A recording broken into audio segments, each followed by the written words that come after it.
Good morning and welcome to Ben and Woods. Is what it would sound like if Stephen Woods were here today, but he is not. Best wishes out to my co-host, friend, and colleague. You heard it on Friday. He wasn't sure. He felt a little tickle in the throat. Well, once again, that tickle turned out to be strep throat. And Paulie, our executive producer, who is here, thank you for being here, Paulie. Good morning to you. Get your heads right on a Monday. We were trying to speculate. How many cases of strep throat is this for Woods in the last, I don't know, like 3 years? Feels at least 3. He deals with this at least once a year, maybe even sometimes twice a year. I bet if we maybe during the commercial break, I'll search through the text messages and just type in strep and see how many pop up. You know what? And I'm not mad at him. It's understandable. It is a hazard when you have kids who are of elementary school age going to, preschool, kindergarten, that sort of time frame that you're going to get sick. In fact, our good friend Bobby Cressy, who is the, of course, stadium organist at Petco Park and friend of the show, just tweeted yesterday, to all my fellow parents of young children, as we enter late November, I want to say best of luck with the coughs, strep, colds, HFM, fevers, and flus. The brutal gauntlet begins, and we stand together in solidarity. I hear you and see you. Woods is a member of that nation right now. I mean, when you pack 20, 25, 30 little kids in a room inside all day during the winter, and they're constantly touching things and rubbing their faces and noses and sticking their fingers in their mouth, and then they come home and bring it to everybody in the house. It really is unavoidable. I went through it when my kids were that age, and now Woodsy's going through it now. So sounds awful, and just once again, it's the best form of birth control I've ever seen. He did go to urgent care yesterday, where they hooked him up with the good dose of antibiotics. Hopefully, those take effect quickly, and we would like to see Woodsy back tomorrow, but we'll let him take as much time as necessary to get his head right and get his throat right and get back to the show. It's definitely, especially post-pandemic now, the process of getting sick and deciding whether or not to come to work has become much more charged than it used to be. And yeah. I totally understand the argument. I saw Craig come in on Friday and Annie, and they're walking in and they hear, oh, yeah, Woods has got a bit of a scratchy throat. And the last thing you want to do is talk into the same microphone that Woods has for the last 4 hours. Like, all right, am I going to get sick now? At the same time, Paul, if you stayed home every time you I might be coming down with something, I feel a little bit off, I'd miss 25, 30 days a year where it turns out I was just tired. I was fine. I wasn't sick. Just wasn't having a great day. Wasn't feeling it, but I wasn't getting sick. So you can't just not go to work every time you feel less than 100%. How do you determine whether you're actually getting sick or it's just one of those days where you just woke up on the wrong side of the bed, you weren't feeling right? You can't just call in at a moment's notice and throw everybody else's life into chaos because you don't show up to work. But then you do show up to work, and it turns out, oh, yeah, I was getting sick, and I ended up with the flu or a cold or strep throat or whatever. And then everyone looks at you like you're some sort of leper and you brought disease into the building and you're like a bad person now for coming to work. Yeah, it's tough. I think we have a fairly unique job in that we work in a petri dish of a studio. So that does change things. You're not just in your own office. You're not working from home or anything like that. So I do understand that because, yeah, if who was the last person sitting in this chair? I think Braden yesterday. If I heard Braden's show and he was coughing and hacking and not sounding good, and then I found out that he wasn't going to be at work today, I'd be like, all right, can we maybe disinfect a little bit, just clean it up? Because, yeah, you don't want to get sick. I understand that. But, I agree. Ever since the pandemic, it's just better.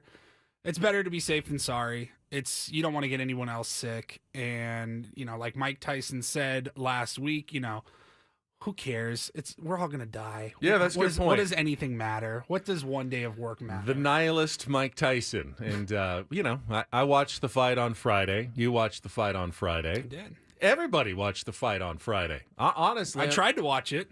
Curious to hear from a few people who didn't try to tune in. According to Netflix, they had over 60 million streams for the fight on Friday night. We will certainly talk about it this morning. It was a cultural event, something that we all experienced together. And it doesn't mean that it was a good fight. It wasn't a good fight, but it's been a while since, I felt like there was an event that we were all watching. I said the same. I said it was fun to get excited for something that wasn't one of the main four sports, a baseball game or anything, a big football game, a primetime game. It was something to look forward to, and they did a good job of hyping it up. Don't know how the actual fight per se was. Yeah, I mean, I've got my thoughts on it, and we'll share those coming up at 6:35 this morning. I did see someone pointed out that, you've probably noticed some people, signing up for new social media accounts, whether it's Blue Sky or Threads, and, people are tired of the ads or whatever on Twitter, and they're just looking for something else. I certainly have seen it. I'm probably staying on there. I did set up a Blue Sky account a couple of days ago. I haven't really started posting, but someone said this is when Twitter is at its best, when we're all watching the same thing together. And it feels like Twitter gives us a chance to all just be in the same room watching something that's going on and then commenting on it. You just throw out a comment like you would if you were at a party and watching a boxing and you got 15 people in the room and you just see something, you shout it out to the group. And Twitter's a way to shout it out to more people out there and experience a big event live as a group. Even if you're sitting at home alone, it feels like, oh yeah, I'm watching this fight with my buddies. They may not physically be here, but I tweet something out and someone responds and you can get into a conversation with it. And I do love that part of the real-time nature of Twitter, of X, when something like the Tyson fight is going on. Were you live tweeting on Friday night? I didn't really have any comments. I had a couple of times where I thought, maybe I'll say something here, but everyone was already covering everything that I was thinking of, so I just figured, I'll just keep it to myself. I've seen it a million times. I don't need to add my complaints about my stream buffering and stopping and starting and, tricks and tips to try to get it going again. I will say, I know we'll get into the night later on in the show today, but when I texted you guys, I'm like, is anybody else even able to watch this? I can't. It's been buffering for 30 minutes. This is terrible. And I can't remember if it was you or Woods. You're like, I haven't had any problems whatsoever. And then then you were like 20 minutes later, like, all right, now it's buffering. I kind of felt a little bit of solidarity there. Like, all right, good, it's not just me. And I know it wasn't just me. There were millions of other people dealing with it. But Netflix, you got to figure it out, man. Got to figure it out. Especially with a Christmas Day doubleheader of NFL football games coming up next month. And I guess they just announced this weekend that Beyonce is going to do a halftime show during one of those games. So that's all going to be streaming. And I don't know exactly how many football viewers they're expecting. 60 million is a lot. The Super Bowl is about 120 million. So that's like half of a Super Bowl audience for Netflix on Friday night, which is pretty big when you think about it. Half of the Super Bowl audience, and then you said the average Sunday night audience was like 20 million? 20 to 25 million, so triple, somewhere in there. Somewhere in between triple.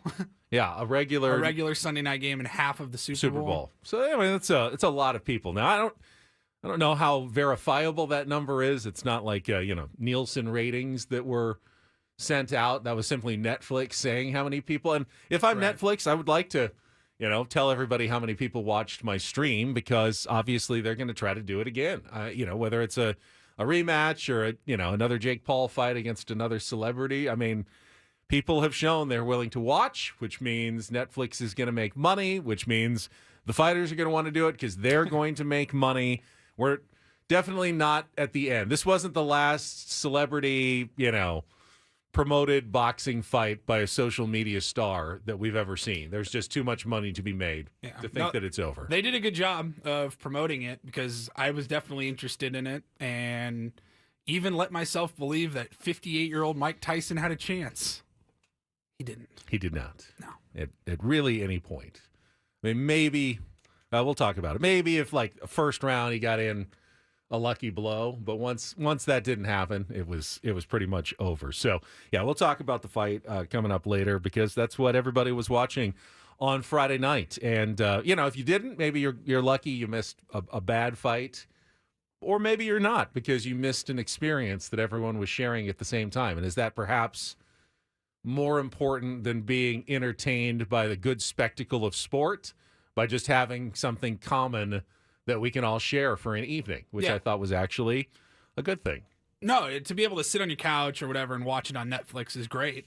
You didn't have to go to a bar. You didn't have to pay, an $80 pay-per-view fee or anything like that. I would have been pretty disappointed if I traveled to the fight flew out to Dallas and did the whole event like it was a big prime time boxing match, because it wasn't. It was built off social media essentially, and it was whatever. Anything else going on in your life over the weekend? This is you're on this week, but then you're off all of next week. Yeah. Obviously, Thanksgiving's on Thursday. We'll be off Thursday and Friday next week. But Woods and I are planning to be here Monday, Tuesday, and Wednesday. Health permitting, of course, Woods. But, Paul, you're off all next week. I got the senioritis kicking in this week. I see how that works. Yeah. 1 week from today, be heading up to the airport and going to Vegas for the week. Nice. Monday through Friday. That'll be the longest I've ever done Vegas, but it's we're gonna have a good time. Excited. If you're gonna be there, Thanksgiving on the road. If you're gonna be there for 4 nights, I suggest you don't treat them all like Vegas every single day. You're gonna have to back off a little bit. We got a nice suite, so we're gonna be able to enjoy the room. And if there's a couple hours where you just feel like taking a nap or just relaxing in the room, you don't feel like you're wasting precious time in your 48 hours in Vegas or anything like that. But yeah, we're excited. My wife's birthday on Monday, so we'll be heading out there. And then, the rest of the family's going to fly out Wednesday, and we're going to do Thanksgiving together in Vegas rather than just the 4 of us sitting at our table at home. We'll all just let somebody else do the cooking this time. Let's see. I was out at Goat Hill playing golf on Saturday morning. Ran into our friends John Ashworth and Matt Janella. Talked about next Saturday, this coming Saturday's Wishbone Brawl. We had John on last week. Bill Murray's the headliner. I think John's even a little worried about the. I know he's going to show up. He says he's promised he's going to be there. He's going to play golf, and he's going to help raise some money for the North County Junior Golf Association. He did ask Woods and I if we would once again donate to their auction, and I believe they're going to put up a foursome to play golf with me and or Woods, your choice, at Goat Hill Park. We did it last year, and a couple people bid on it and won. We had a really good time. So we'll find that link and put it out for you with when it's up this week, with an opportunity to bid to play golf with the two of us and raise a little money for charity. Obviously, our golf tournament, we haven't even really started talking about next year's version. But I would imagine after the success of this year's tournament back in, June? June, yeah. That I'd love to return to Goat Hill and do it there. I think everyone had a really good time, and it's just a fun, shorter course. We were able to get a lot of tier 1s in, and everybody seemed to have a good time. So that'll be in one of the early stages of planning in 2025, and try to pick a date and get the 4th semi-annual-ish Ben and Woods Open back for next year at some point. Yeah, looking forward to that, and looking forward to Saturday, going up to Goat Hill, hopefully seeing Bill Murray there. Hopefully, yeah. That's got to be stressful for John. I think so. I think a little bit. Because it's Bill Murray. There's just different levels of famous, and Bill Murray is definitely in that level of famous where, he could guarantee you he's going to be there, and you won't be you can't be upset if you're like, something came up. I understand it. He's now not going to be there on Saturday. But, John did, somewhat tongue-in-cheek, but did say, Woods, if he doesn't show up, you're in. Yeah. Which I would be all in to see Woods have to compete against, real pro golfers and everything. Kelly Slater might as well be a pro golfer. Chris Riley, Letta Lindley. I mean, I would like to see Woods in that group, seeing how stressed and nervous he would get with it. There's a lot of people who come out. They're standing and watching the shots.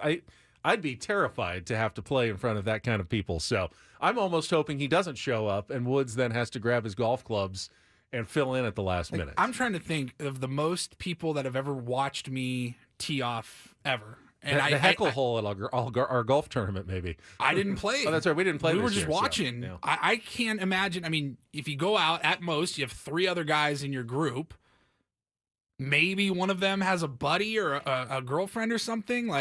I can't think of more than 4 people ever just watching me teeing off, or maybe a group behind you, so maybe 8 total. But I can't imagine a couple hundred people just lined up, and you're like, I'm going to kill somebody, I'm going to kill somebody, I'm going to kill somebody. Saw Caitlin Clark was playing in an LPGA Pro-Am last week, and big crowd around her. She's actually got a decent swing, but she also mishits a few, and you hit a line drive right into the crowd. It's like, oh my, yeah, it looks just very familiar. The worst, absolutely the worst.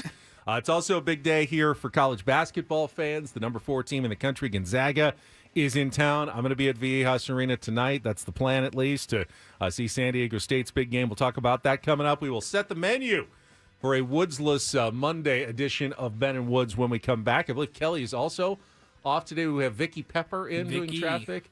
Vicky Pepper and her very efficient traffic reports coming up next. And then we're back with Paulie and Ben on a Monday morning. Appreciate all your tier ones. Tuning in on the radio, on the app, YouTube stream, however you're getting us on a Monday morning on San Diego's #1 sports station, 97.3 The Fan.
Hamul Casino.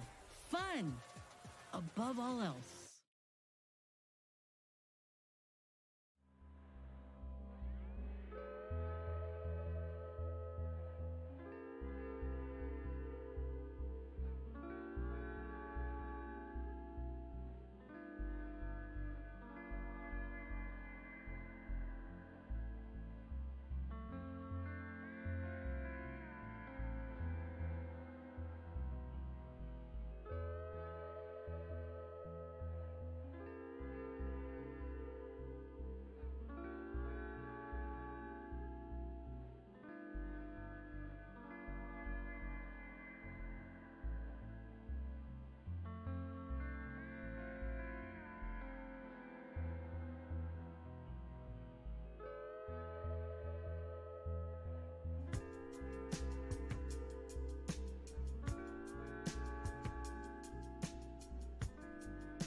Pretty good day of football yesterday, and I did, yes, have the Sunday night game on while I was at work. Wasn't really paying that close attention. Chargers were blowing out the Bengals in the first half, and then all of a sudden, my eyes and ears perked up a little bit as I saw some chargering going on last night at SoFi Stadium, Pauly, when a 27-6 lead was just like gone in like 5 minutes, it felt like, and the Bengals had tied it up at 27. I'm going, oh, they're going to blow another one, aren't they? And then it was the Bengals who bungled it up. You got to remember that the DNA of both of those organizations is incredibly hardwired for losing painfully, agonizingly, but, you know, just the way sports works. Only one team can suffer an agonizing loss in a single game. Someone's going to have to win. Lose. And the Bengals ended up missing 2 go-ahead field goal attempts in like the last, 3 or 4 minutes of the game. And even though the Chargers kept giving it back to them and 3 and out and could not do anything, finally on that last opportunity, they went down and scored. And, you know, happy for anyone who I happen to know who's still a Chargers fan that you got to enjoy a win. And they definitely look like a playoff team. Don't know if they're a Super Bowl contending team. We'll talk about the NFL probably more in the second half of the program today. I think the Detroit Lions have clearly established themselves as the team to beat. But, you know, in the AFC, it's fairly wide open this year. Chiefs lost yesterday for the first time. Pittsburgh really good, man. Pittsburgh's solid defensively, but they didn't even score a touchdown yesterday. I mean, you probably are going to have to get into the end zone once or twice if you want to be a Super Bowl contender. So they've got some issues. The Bills looked good yesterday, but they've run into problems in the playoffs. I mean, it's fairly wide open as to who I think can get to the Super Bowl from the AFC this year. In the NFC, with the 49ers losing again, looking kind of shaky, it just feels like Detroit, this is their season. They've got the clear path to the number 1 seed, home field advantage. Things are breaking their way. It doesn't always obviously play out in the end that means they're going to raise the trophy at the end of the season. But at this point, we've seen enough football. They blow out the teams they should blow out. They've got pretty much a well-rounded team from offense, defense, special teams, all of it, that they are now, in my mind, the clear Super Bowl favorite. Now, that still means what, like 30%, 25%? I have no idea what the odds are at the most. But if I had to pick a team at this moment based on what I've seen through 11 weeks of the season, we're going to kick you in the teeth. It's this guy. And when you punch us back, we're going to smile at you. And when you knock us down, we're going to get up. And on the way up, we're going to bite a kneecap off. It's amazing. I love Dan Campbell so much. Everything that he said has turned out to be pretty much true for that franchise. He really spoke it into existence. It's been fun to watch that team develop and grow over the last, how long has he been there now? 3 years, 4 years? I think this is his 4th season. Year number 4 here. I mean, you could just, sometimes there's years where teams come out of nowhere and they just surprise you and they're good all year long and they get into the playoffs.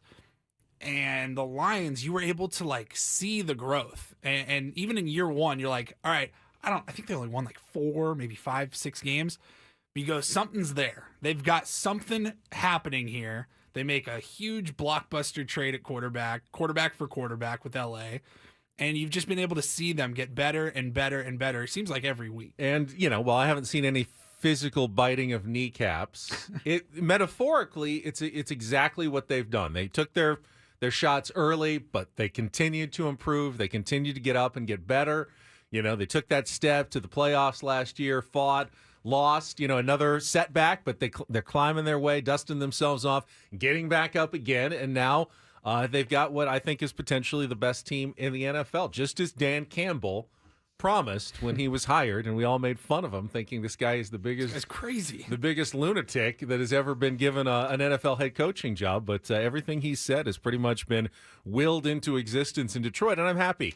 As a long-suffering sports fan who has cheered for plenty of seasons and plenty of teams of frustration and disappointment, that's a fan base that has seen a ton of disappointment over the years.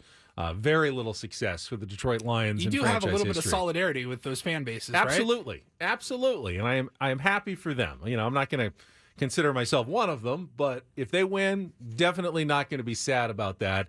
if Detroit gets their championship this season. So we'll talk football, college football as well, probably coming up at around 8:35, second half of the show. On the menu today, though, coming up next, we will get into what was undoubtedly, don't tell me it wasn't, the biggest sporting event of the weekend. Was the Jake Paul-Mike Tyson fight. Not the best sporting event, may have been the worst sporting event of the weekend, but it was without a doubt the biggest sporting event of the weekend. And what it kind of says about us as a society that it was the biggest sporting event of the weekend. But I watched it, and I'm not going to be as much of a hater as you probably are expecting about the whole event and the spectacle of it all. But we will discuss Tyson Paul on Friday night, coming up at 6:35. At 7 o'clock, some last thoughts here. We'll be about 12 hours away, 12 and a half right now, from San Diego State Gonzaga tonight at Viejas Arena. It is a big one. The way it works for San Diego State is you have limited opportunities to really show yourself against, top teams in the country and build an at-large resume for the NCAA tournament. This is one of those chances tonight for the Aztecs. There will be eyeballs even late, on the East Coast. There will be, the college basketball insiders will stay up for this one, and they will form their judgments on San Diego State based on this game, maybe the Creighton game next week, and then they probably won't watch them again until March, the Mountain West tournament. They won't see a lot of Aztecs basketball, I promise. They didn't watch the UCSD game, definitely didn't watch the Occidental game, but they will be watching this one, and opinions will be formed on how the Aztecs do tonight. Now, they don't have to win to win, but we'll talk about what that means coming up at 7 o'clock. I have no idea if our friend John Flint is available, but we'll check in with him. Maybe I'll head over to the KSON studio during the break and see if he can come and fill in for Woods today, because we do have that Las Vegas getaway prize. Paulie's getting away to Las Vegas. You can as well if you can play Take on Woods or Take on John maybe at 7:10 today and qualify for the trip to Las Vegas. 7:20, don't do this. 7:35, we will talk a little baseball. Award season is officially here. I mean, it's kind of been award season the last couple of weeks, but the biggies begin tonight with the Rookie of the Year announcement. It is almost certainly between Jackson Merrill and Paul Skeens. Think you can flip a coin and be about as accurate in the decision and the outcome of tonight's race. I will be watching it, and I'll be really disappointed if Jackson Merrill doesn't win. I will certainly understand why it happened, and the Paul Skeens phenomenon that got a lot of attention. He had a really good season, but Paul Skeens. We know Woodsy loves Paul Skeens, but Jackson Merrill, to me, I don't know. I feel like there's too many people who value the everyday position player over a pitcher to let Paul Skeens win this. So we'll sure hope so, man. We'll see what happens and how it comes out tonight. We'll have plenty to talk about one way or the other tomorrow, hopefully when Woods is back. But we will get into award season, and not a lot of moves over the weekend in baseball, but some new news and notes that came out this morning. We can talk a little baseball in our 7:35 segment. Again, some football in the second half. Probably they'll have a Reindl Report, and it's pretty much you and me for the next 3.5 hours. So let's do it. Buckle up. We will start with what everyone was watching on Friday night, the fight, and why I actually enjoyed myself on Friday night watching the whole spectacle of everything from AT&T Stadium. Well, there was more than just Mike Tyson versus Jake Paul. There was, and we will discuss it next with Ben and Paul on San Diego's #1 sports station, 97.3 The Fan.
I already see the complaints about the Tyson Paul chat in our YouTube stream, and I saw them on social media, and I totally get it, Paulie.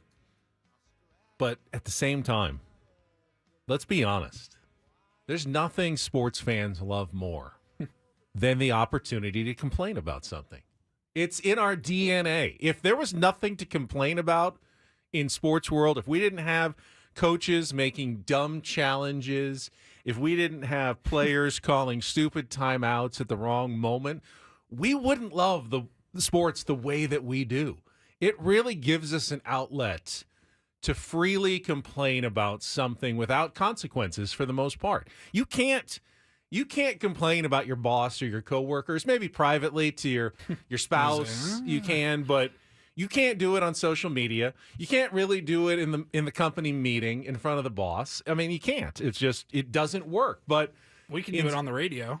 We can do it a little bit on the radio. It's one of the great parts of this job. Take it easy. But sports gives us all the freedom to complain about whatever we want, even stupidly so sometimes. I mean, you also get to cheer and reap all the benefits of success. Yep. Without having to do anything. You don't have to invest anything other than unless you're buying tickets or whatever streams you're buying. And with the Tyson Paul fight, unless you specifically signed up for Netflix just for the fight. And you waited until 8 o'clock and only watch the Tyson Paul fight. Honestly, I thought it was everything I was hoping it was going to be. We will talk about that coming up. Maybe you disagree with me, and that is your God-given right as a sports fan or even a spectacle fan, because I wouldn't even take Jake Paul and Mike Tyson and rise it to the level of sport. It was spectacle, nothing more, nothing less. We will talk about it coming up. This segment of Ben and Woods is brought to you by Buffalo Wild Wings. Buffalo Wild Wings is football. Hey, San Diego sports fans, head to your local Buffalo Wild Wings. Try their new maple chipotle sauce for rich maple sweetness and a mild smoky chipotle heat, or for a bit of kick, check out the new Cajun sauce with a rich blend of spicy and tangy peppers. Stop by your San Diego B-Dubs or order for takeout and delivery now with Buffalo Wild Wings Go. Why I was one of the most surprised fans of the Tyson Paul entire night after a check of traffic here on 97.3 The Fan. From the 97.3 The Fan Traffic Center, here's Vicki Pepper. The Cordell and Cordell traffic cam shows a solo vehicle collision blocking the number 4 lane on the 163 South at the 52 North. I'm Vicki Pepper with Ben and Woods on San Diego's #1 sports station, 97.3 The Fan.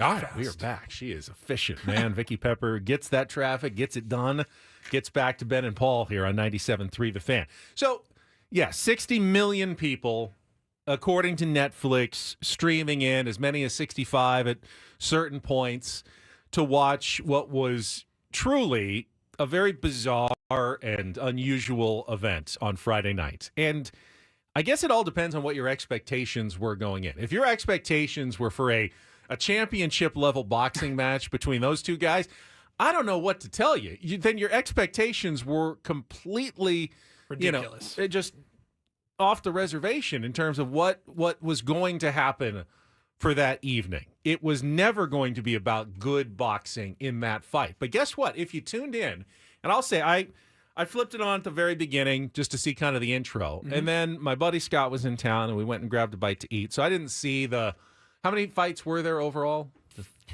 3? 4? Maybe 4? I don't know. I either didn't see the first one or the first two. I got back, I tuned in time a few minutes before the women's fight started. Yeah. And I'll have to say, I'm not a diehard boxing fan. You're not the diehard boxing fan, but I've watched at least enough, growing up. No.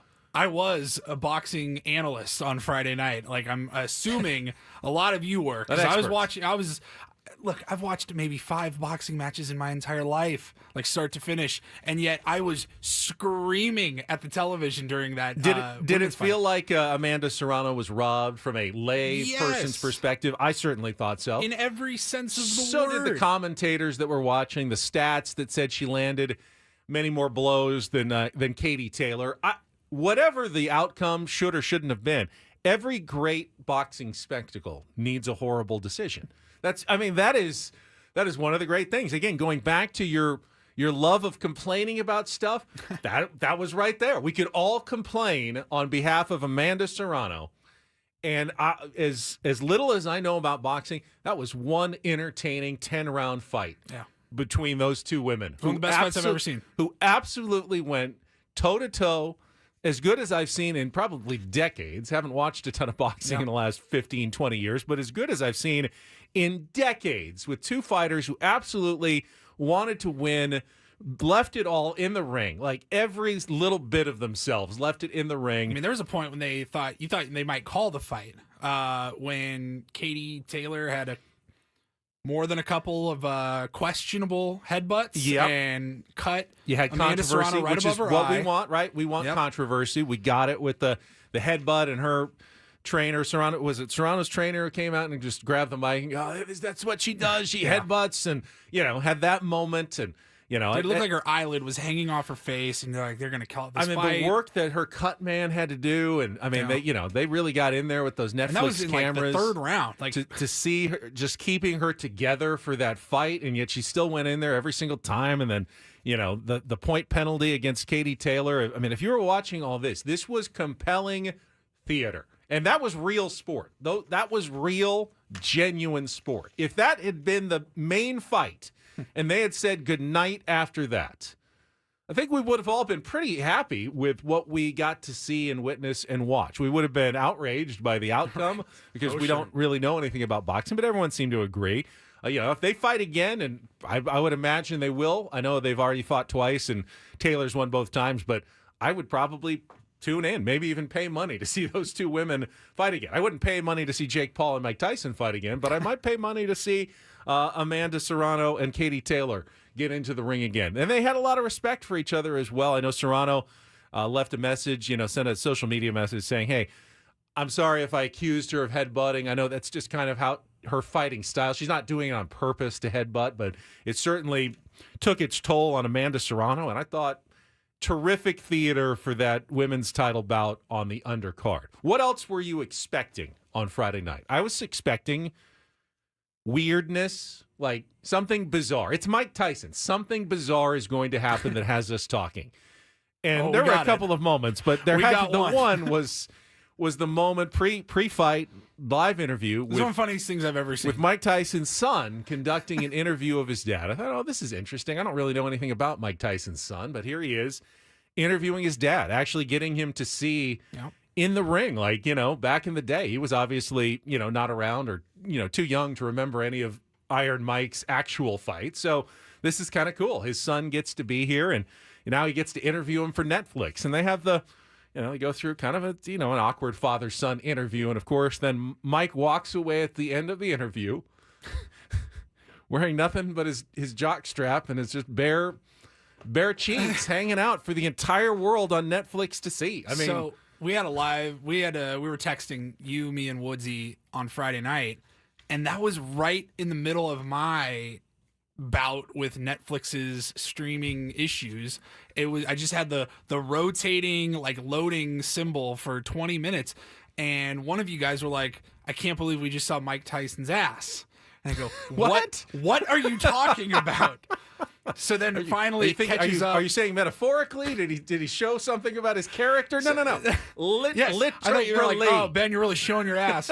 I was like, oh, I guess I missed something. And then I don't know if I saw a clip of it online or if I definitely, when it buffered and was back to live streaming, I had to go back and watch it. It was the funniest thing I think I've seen in a long time. I mean, all right, I love you, kisses him on the cheek, and then just walks away, and then the way the camera just pans out, and he just walks with his ass hanging out. It was like perfectly filmed. If it was a bit, if it was it staged accidental by Netflix, or was it staged? I just don't know. I don't know. I could be persuaded for either argument that it truly was Mike Tyson, who's one of the most, off the rails characters we've ever had in sport. It felt like something you would see on social media, like on a Vine or TikTok or anything like that. Like it was staged. It looked like the way the camera did just follow him, like were they prepped? Were they like, hey, you've got to follow him as he walks away and this is just part of the bit? Or was it truly accidental? If it was truly accidental, think about this. Mike Tyson knows he's doing a live interview in front of, tens of millions of people. And you don't even bother to put on shorts during the interview? Can you imagine that? Just think about that. I'm about to go on television in front of what is probably going to be the biggest audience outside of the Super Bowl all year long. Should I or should I not put on pants? Dad, you want to put interview? Some shorts on, or you want to just quickly, put on some sweat shorts or something? You got something back there, right? You're going to come out, you're going to fight in shorts. So I'm sure you've got them. It's too much trouble to put on pants for 60 million people and do an interview. Just keep the shot above my waist. We'll be absolutely fine. So bizarre, but so what I was expecting, so what I was kind of wanting. You had the spectacle of the two fighters coming out and Jake Paul driving out in the that green classic car, whatever it was, to In the Air Tonight, which was a kind of a troll from The Hangover, and Mike Tyson and his brother was in the car. I saw that. I go, all right, then. Good move.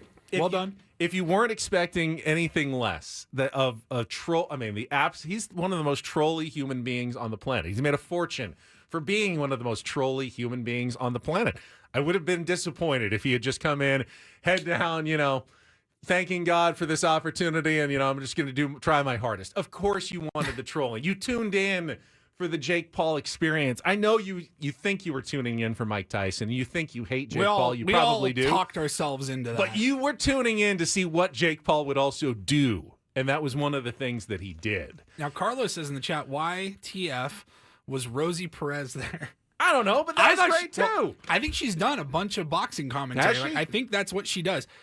She was outstanding, I thought. I thought it was great having her. I wasn't even listening for her expertise on the fight. It was just like there'd be a left hook and you just hear, oh, and you knew it was Rosie. All I could think about was, our white men can't jump discussion and, foods that start with the letter Q. It's a quince. A quahog. What is a quahog? But yeah, just like it was just unexpected and quirky and weird and just part of the whole experience. And then Mike comes out and the ring announcer that they had, the build up, the baddest man on the planet, Iron Mike, and obviously it was a very pro crowd for Tyson, 60,000, whatever it was. Yeah. They wanted to see him. They wanted to cheer him. They got that opportunity. You were never going to see Mike Tyson land a brutal uppercut like he did in his heyday in the first round. What is knockout. a quahog? You were never going to see that, but you got that moment where he got to walk into the ring.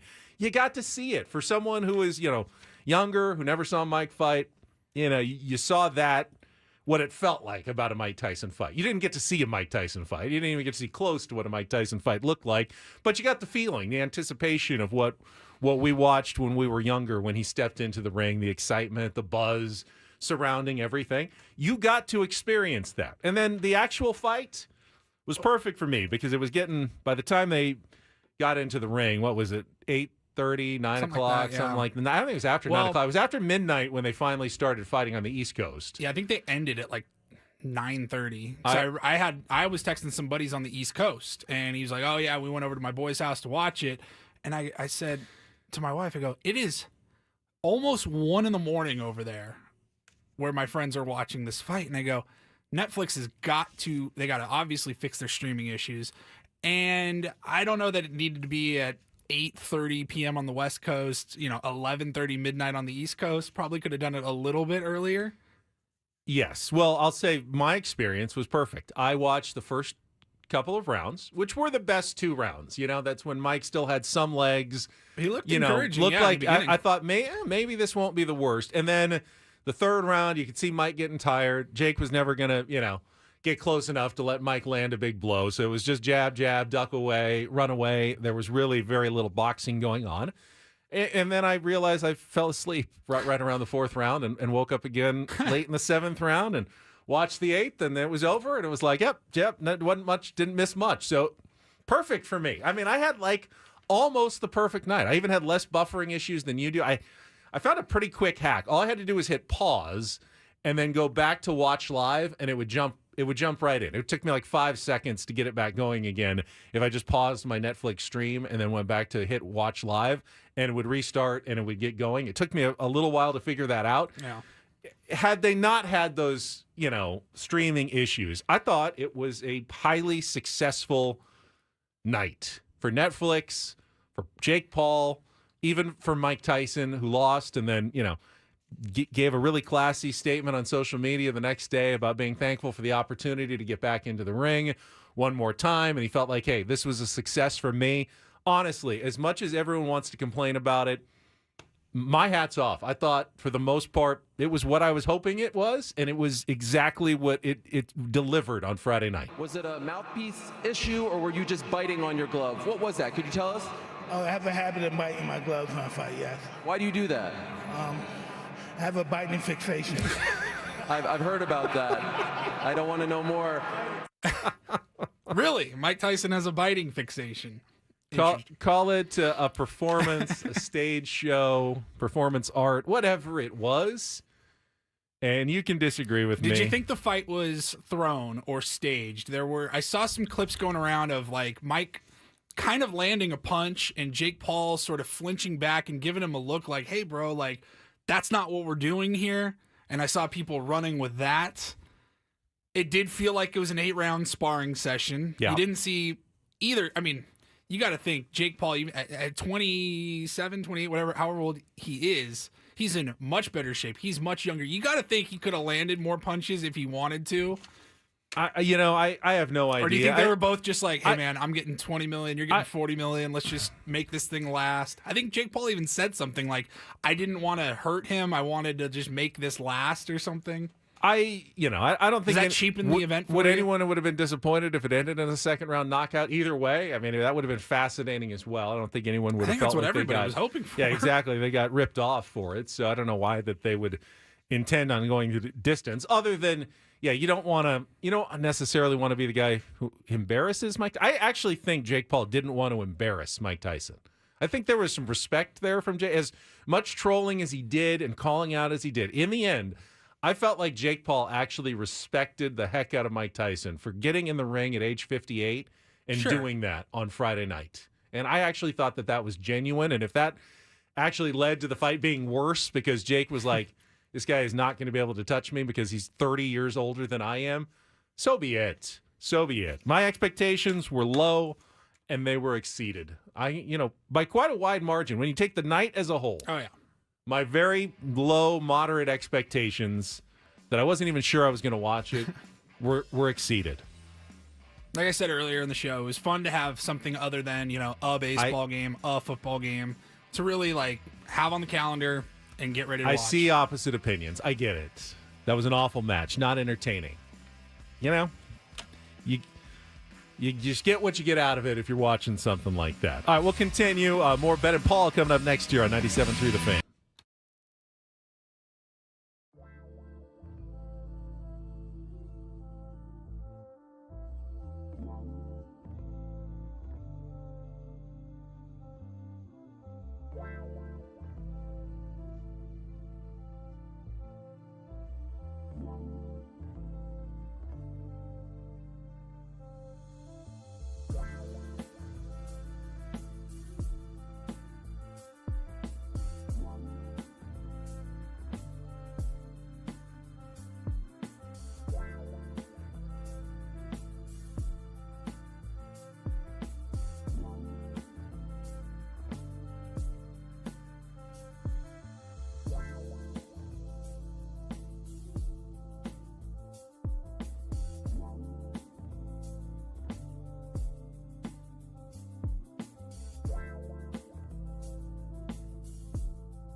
Got a Tier 1 alert.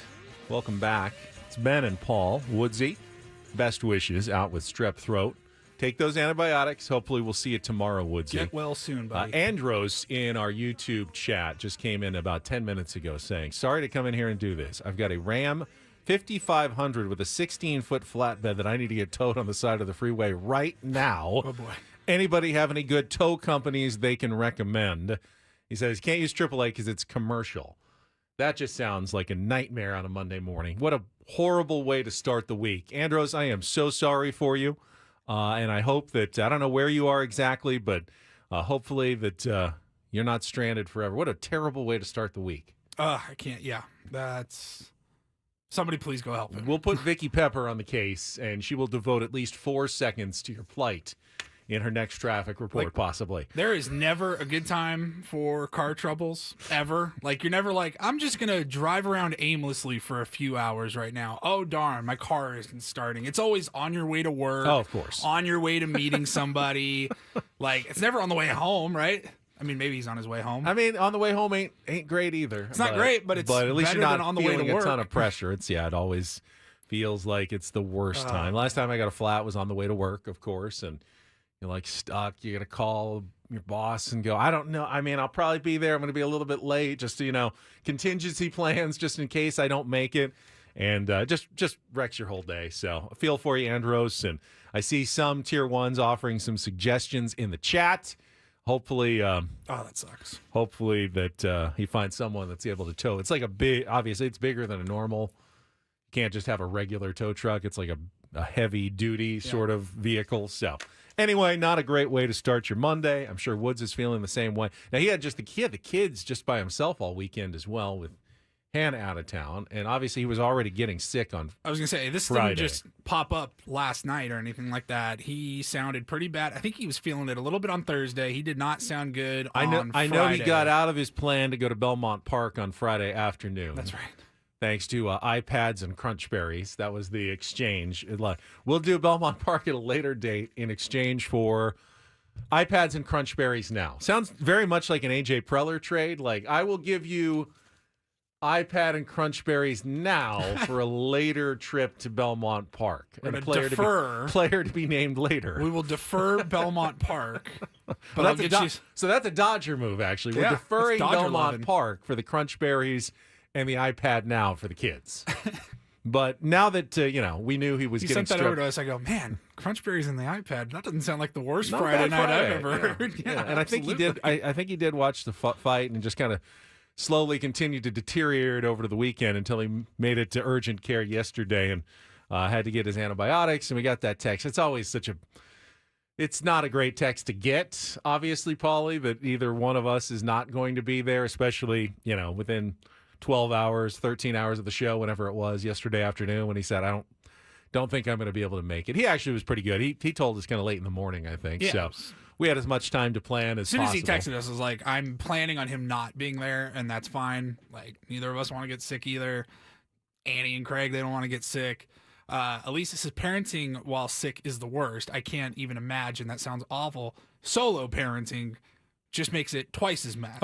As bad. Of course. You can't even go, I'm sorry, you're just going to have to take the kids. Nope, you got to suck Hannah it being up. out of town this weekend. Oh, man. Just they're probably up because the kids are, they had to go to school this morning, so hopefully they're getting off to school and he can just rest the rest of today with the antibiotics. But Woodsy, if you're up and you're listening, we feel for you today. Tonight is San Diego State Gonzaga at Viejas Arena. I'm planning to go cover it for Channel 10.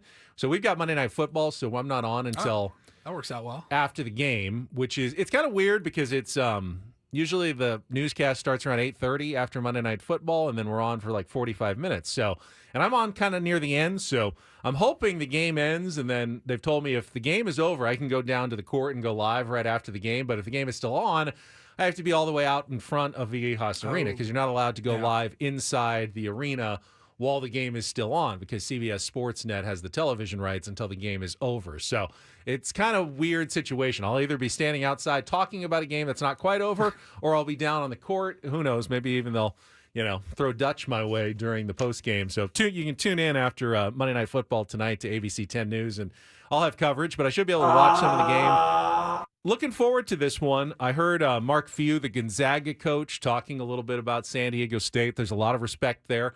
Obviously, Gonzaga is they're still, kind of mad about last year. San Diego State went to the Kennel, the McCarthy Athletic Center, and punched the Zags in the mouth last year. They beat them by 11. Yeah. It ended like a ridiculous winning streak at home and something even like over 100 in a row that they had not been beaten by double digits at home. They very rarely lose home games, non-conference home games, even conference home games. It's extremely rare for them to lose at their home arena, and the Aztecs did it last year, so they would love, obviously, to return the favor and go into a really hostile Viejas arena tonight and come out with a big win. Now, last year, San Diego State was coming off a national championship appearance, had another good team that would eventually make it to the Sweet 16. This year, it's a whole new cast of young characters who have only played 2 real games, and they're taking on a Gonzaga team that has 4 returning starters and a couple of really good transfers, and they're all motivated to win this game. There's a reason why Gonzaga is 11.5-point favorites, even going into Viejas Arena tonight. You may never see that again in your life. I was just going to say, when do you think the last time San Diego State was an 11 or more point dog at home? I mean, maybe like when Arizona came in many years ago before San Diego State had even totally built up the program. I mean, it's been a long time since San Diego State's more been than 10 years, probably. Oh, yeah. Easily. But double-digit underdogs at home, it's been definitely more than 10 years. Which speaks to how good of an opponent you have coming in, a top 5 team. You don't see that too often. It would probably have been BYU in 2011 when you got a top 5 team regular season match here in San Diego. Got some more thoughts on it. I want to throw out the numbers. We're going to try to play Take on John if he comes over, but if he comes over, we're going to have to play quickly because we got to get him back to his own studio. So if you want to call in and play right away and have a chance to qualify for Las Vegas, dial up now, 833-288-0973. First caller that gets in, probably just going to get going, 833-288-0973.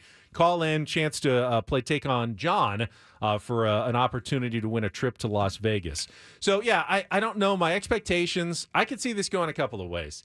I can see San Diego State just being overmatched a little bit with their new players and it being a blowout.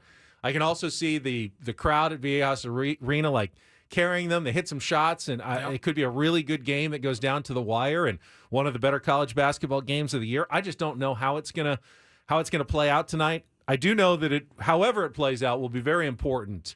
If San Diego State has a good showing, that'll help them in the metrics. It'll help them in the committee at the end of the year if they need an at-large berth in the NCAA tournament. Hopefully that'll work. So we'll see how that goes. Looks like we do have John. All right, we got John, and we actually have John who just called in. So let's get to it. Let's take on John.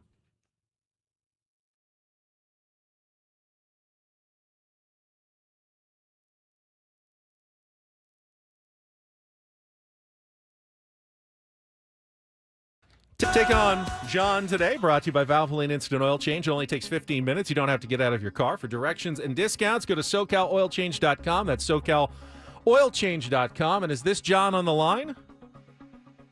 It is. John, it's John v. John today. All right, you get to go first.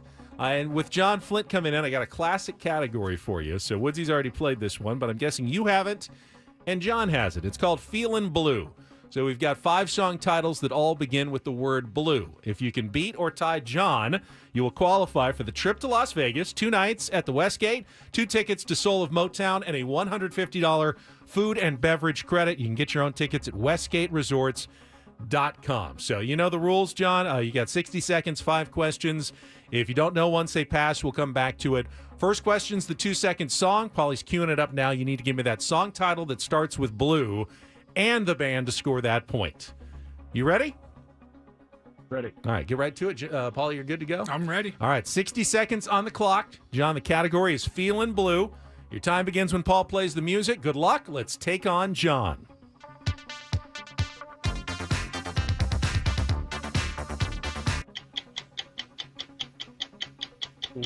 Blue Monday. Correct. By? Yeah. We'll come back to it. Originally written by Roy Orbison, Linda Ronstadt made which tune her signature song in the 1970s? Blue Bayou. Correct. Which signature song was the opening track on Elvis Presley's groundbreaking debut album? Blue Suede Shoes. Correct. Bass singer Fred Johnson of the Marcells made which 1964 debut single a memorable one for the doo-wop group? Pass. Lana Del Rey covered which Bobby Vinton hit that also shares a name with a racy 1986 David Lynch movie? Blue Eyes Crying in the Rain. Incorrect. Go back to the 2-second song. See if you can give me the band for Blue Monday. The New Order. It is correct. Bass singer Fred Johnson of the Marcells made which 1964 debut single a memorable one for the doo-wop group? That is Blue Moon. All right, let's bring Johnny in. You got 3 correct there. All right, appreciate you coming in. John Flint What's from up, Johnny? KSON is here. You are actually taking on another John today. Oh, okay. His Makes it score easy is for in. me. The category is called Feelin' Blue. I'll just leave it at that for you because you're pretty Category's good at this game too. Feeling blue. Feelin' Blue. All right, songs with blue in the title, I'm imagining. 60 seconds on the clock. Your time begins when Paul plays the music. Good luck, John. Let's take on John. Blue Monday. By New Order. Correct. Originally written by Roy Orbison, Linda Ronstadt. Blue Bayou. Correct. Which signature song is the opening track on Elvis Presley's Blue Suede Shoes. Correct. Bass singer Fred Johnson of the Marcells made which 1964 debut single a memorable one for the doo-wop group? Pass. Lana Del Rey covered which Bobby Vinton hit that also shares a name with a racy 1986 David Lynch movie? Blue Velvet. Of course you've seen it. Bass singer Fred Johnson of the Marcells made which 1964 debut single a memorable one for the doo-wop group? How much time do I got? You got about 25 seconds. Okay, 20 seconds. blue. Can I just rattle off thoughts in my head and then say, Yeah, final, final answer? This is just stream of consciousness. I don't know, Running man. out of time. 10 seconds.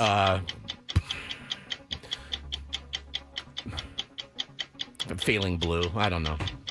Blue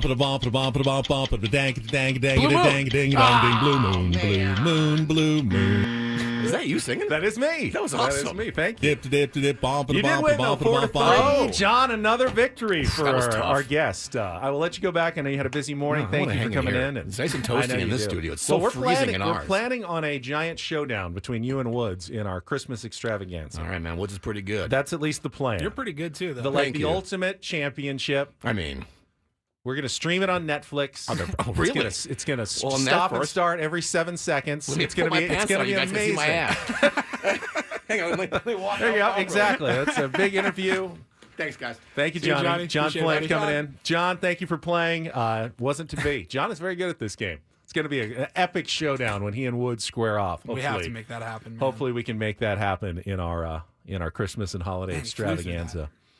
Yeah, we did pretty efficiently there. That was nicely done. All right. Yeah. Any other thoughts on the Aztecs? The over/under you were telling me. That's We what's had the intriguing to me. Aztecs are 11.5 point underdogs, but the over/under is only like 150.5. You That's said? what I saw on ESPN this morning. It's probably going to change. Well, keep in mind 150.5. Keep in mind, Gonzaga is averaging in their first three games 100.7 points per game. God.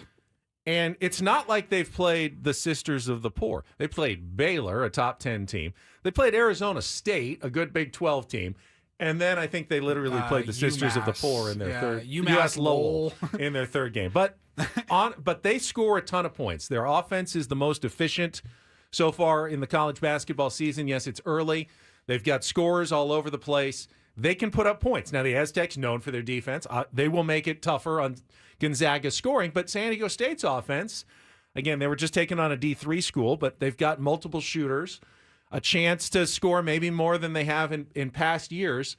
That felt a little low to me. We both kind of agreed that I think all over that. Yeah. I think it could be, like an 85, 80, 75 type game. Whatever that is, that would be enough for the cover. Oh, yeah. I mean, we are so used to San Diego State games being 64-54. Not going to be that tonight. If San Diego State has a chance, they've got to get at least into the 70s, if not into the 80s. I just don't see beating Gonzaga and scoring less than 70 points. No, I'm excited for the game tonight. Good to have something else other than Monday Night Football on tonight. And like you mentioned earlier, I don't know how good the Mountain West Conference is going to be. I don't know how many tough resume games are going to be. It's a good basketball conference. It really okay, is, yeah. but it doesn't get the credit for being good, and Right. you really need the credit if you're going to get an at-large berth. And you've got back-to-back ranked opponents now starting tonight at Viejas Arena, and then you got, I don't know what they'll be ranked after tomorrow's rankings come out, but right now, number 11 Creighton in Vegas in the tournament. So you got a chance to really put a stamp on the season early. Actually, I think they come out today, Mondays, 9 Is it today? o'clock. Yeah, they should come out, tomorrow's college the new football rankings. Gonzaga should be either 4 or 3,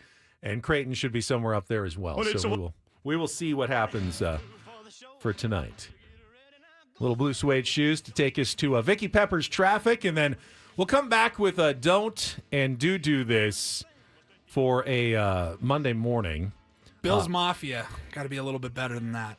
Sounds good. We'll get to that next here on 97.3 The Fan. Thing that you want to do, but honey, lay off them shoes and don't you?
Hamul Casino. Fun above all else.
Quick, don't do this to a strep throat. I see in the chat people who are joining us late. Where's Woods?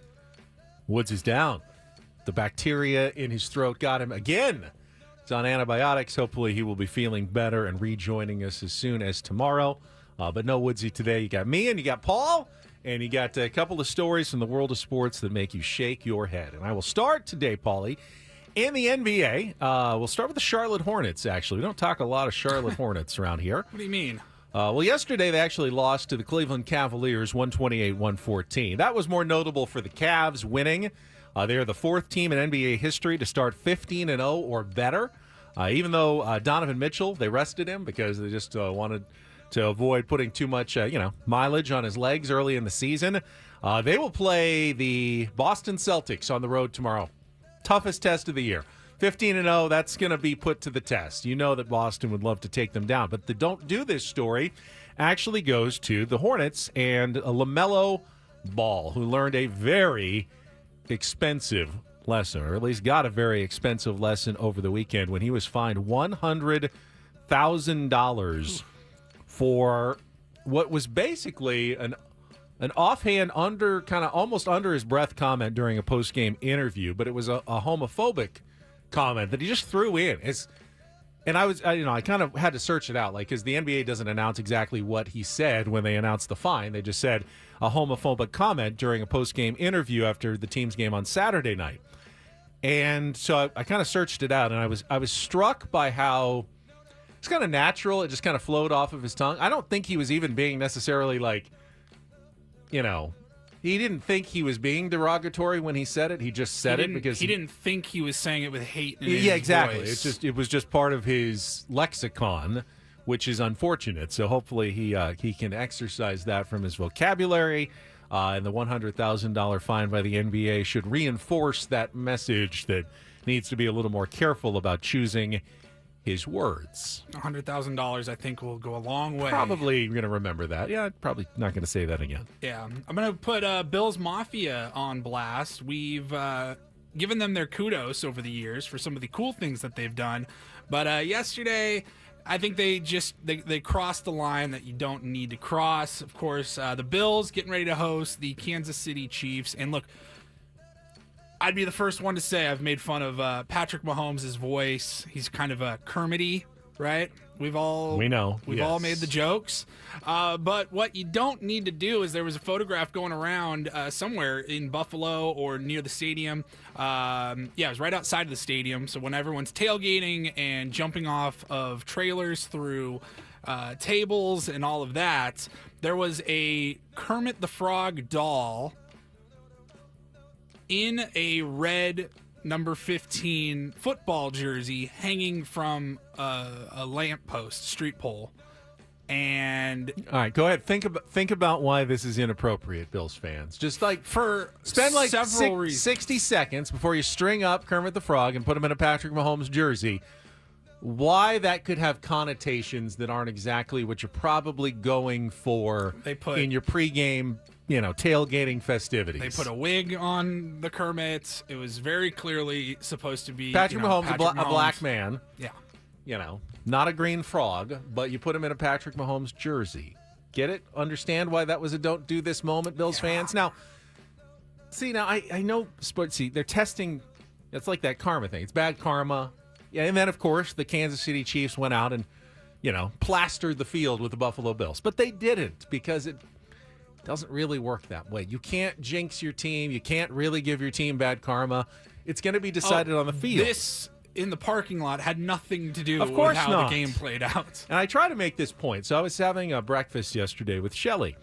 We were at Le Papagayo in Lucadia, which is right next to the Regal Seagull. So we popped over there, shared some breakfast, and Joey, who's one of the bartenders, good friend, tier 1 listener to the show, wants to call in. And I say, Joey, we don't take calls. We almost never take calls. But he goes, I want to call in. I want to complain about fans who keep jinxing the Padres, whatever they do. And I go, Joey, they're not jinxing the team. I mean, maybe you disapprove of their behavior. It's only happened one time in history.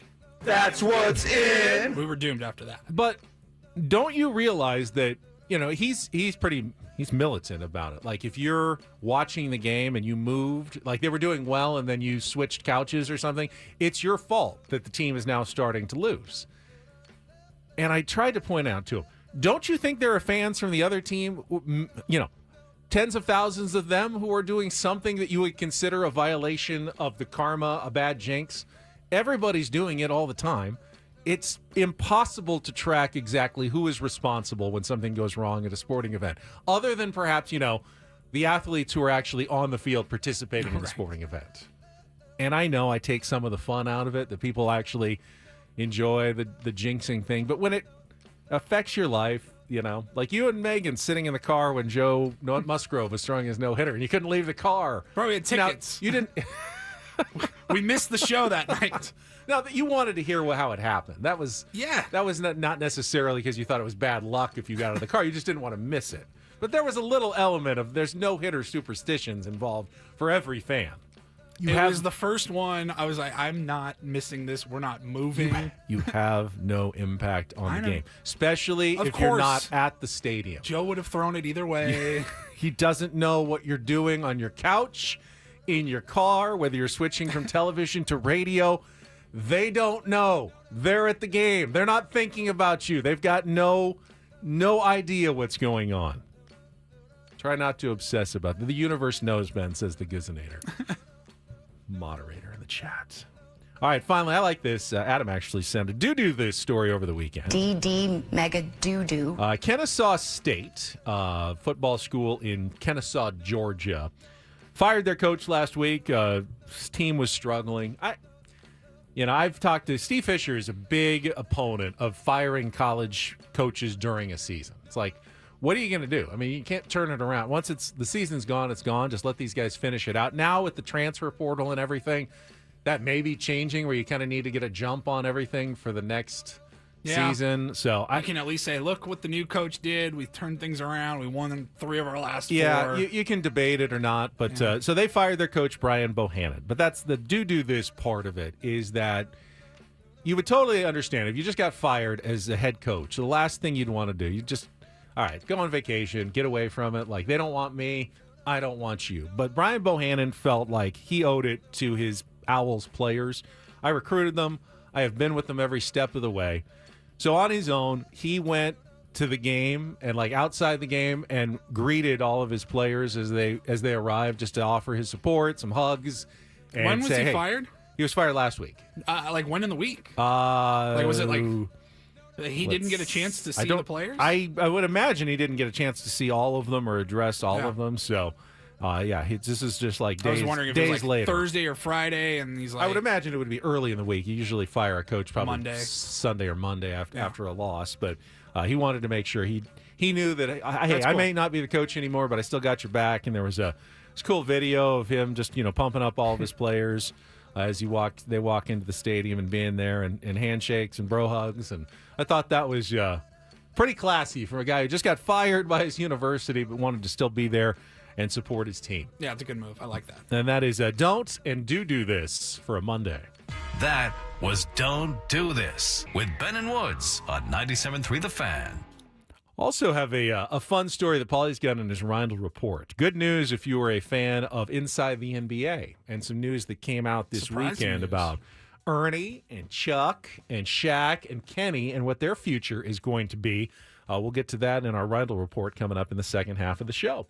When we come back, though, have a few new baseball news and notes this morning. It is also big night for Jackson Merrill as the awards week in Major League Baseball. Hi, this is Jackson Merrill. Gets underway. We will talk some Padres and more when we come back with Ben and Woods on San Diego's #1 sports station, 97.3 The Fan.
All right, today's a big day.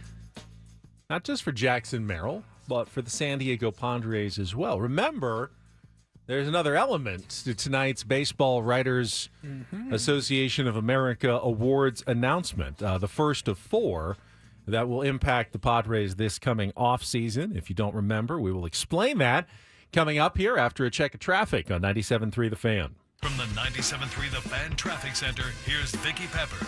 The Cordell and Cordell traffic cam showing a crash in Oceanside. This is on the 5 North at the 76. It's blocking the number 3 lane. I'm Vicki Pepper with Ben and Woods on San Diego's #1 sports station, 97.3 The Fan. All right, so how this has worked in the past, today is the Rookie of the Year award announcements. Tomorrow, Manager of the Year, Cy Young on Wednesday, and MVP awards on Thursday. And each award gets its own 1-hour program devoted to it on MLB Network at 3 o'clock Pacific. So sometime between 3 o'clock and 4 o'clock today, we will learn who the American and National League Rookies of the Year are. And, of course, we're focused in on the National League Rookie of the Year award, where Jackson Merrill, Paul Skeens, and Jackson Churio are the 3 finalists. One of those 3 guys is your winner. It's already been determined. They just haven't announced it yet. Now, usually, if I remember correctly, like the first half is devoted to either the American or the National League. Second half is devoted to the other. They'll announce it, the first one, probably around 15 minutes in. Then they usually have some interviews and reaction. Then they'll switch to the other league, build it up for a few minutes, and then like 3:40, they'll have another announcement, break it down for another 15, 20 minutes at the They'll end. usually get the player on Zoom. Yeah. So imagine either around 3:10, 3:15, or 3:40, 3:45. You'll get, I don't know which one's going first, how they schedule that, how they plan it, but sometime between 3 and 4 o'clock, they will make that announcement. As soon as it is made, we will have it for you. Anything around it here on 97.3 The Fan. Should be on while Gwen and Chris are still on before our Monday Night Football. Yeah, they go till 4:30. Coverage tonight, they go until 4:30, so we will definitely have that before the end of their program, and we'll have some early reaction. Crossing our fingers that we may have an opportunity to talk to Jackson at some point this week, win or lose. But hi, this is Jackson Merrill. Right there. The hope is, of course, win. And there are certainly a lot of arguments in favor of Jackson Merrill. Play the entire season, everyday player, the clutch factor you just cannot ignore. Talked about it a ton, but not just the numbers that he put up, but the big hits, the times that he came through, the energy that he provided for a team that, made the playoffs and made a good playoff run. I know the playoff run isn't part of it because the voting was done at the end of the regular season. But for the most part, the things that are generally valued in baseball, Jackson Merrill has the edge in what should be a vote that tilts his way. Paul Skeens, of course, has the domination edge. When he was out there, which wasn't that often because they didn't call him up, the Pirates didn't call him up until May, and he made, 22 starts, so maybe 2/3 of a rookie season, not even a full rookie season. He was dominant. An ERA below 2. If he had qualified, would have won the ERA title. He is a finalist for the Cy Young Award. So he will clearly have some support. No one really knows what even the odds makers are pretty split here on which way it can go tonight between the two. The only difference is if the Padres, Jackson Merrill wins, the Padres will get a bonus first-round draft pick because of the incentive program that Major League Baseball instituted in their last collective bargaining agreement to try to encourage teams to promote their rising stars at the start of a season as opposed to manipulating their service time. If you do that, if they start the year with your team and win a Rookie of the Year award, you get a draft pick compensation for that. The Pirates would not get that. So advantage Padres, and I'm sure, other than just wanting good things for Jackson, the front office, A.J. Preller and his staff, would love to have a free extra pick at the end of the first round. Those are gold. I mean, whether it's a player that ever sees the light of the day with the San Diego Padres, it's likely someone that can, go into trade talks, a year from now when A.J. is looking to acquire the next piece to the puzzle as he tries to put together a World Series contender. That's a big thing. Don't discount how important that is to the San Diego Padres. So that's one reason to really have your fingers crossed today for Jackson Merrill winning the National League Rookie of the Year award. Yeah, it adds a little bit of spice to it for sure. We don't get a ton of Rookie of the Year nominations here in San Diego, so of course you naturally you want it. It looks good for the team, for the fan base, something to celebrate for sure. And then you add the draft pick in. How do you think it goes tonight? I think I'm a little nervous. Of course. I just generally think, the people who are deciding this are the Baseball Writers Association of America, which has some younger guys, people like A.J. Cassavell, and, it's one from each city. I don't know the specific makeup, but there's a lot of hype for Paul Skeens, man. But feel fairly confident that at least half to 2/3 of those voters are probably old school baseball writer types. And those types I don't think are going to be skewed so much by the social media, Livy Dunn hype aspect of Paul Skeens.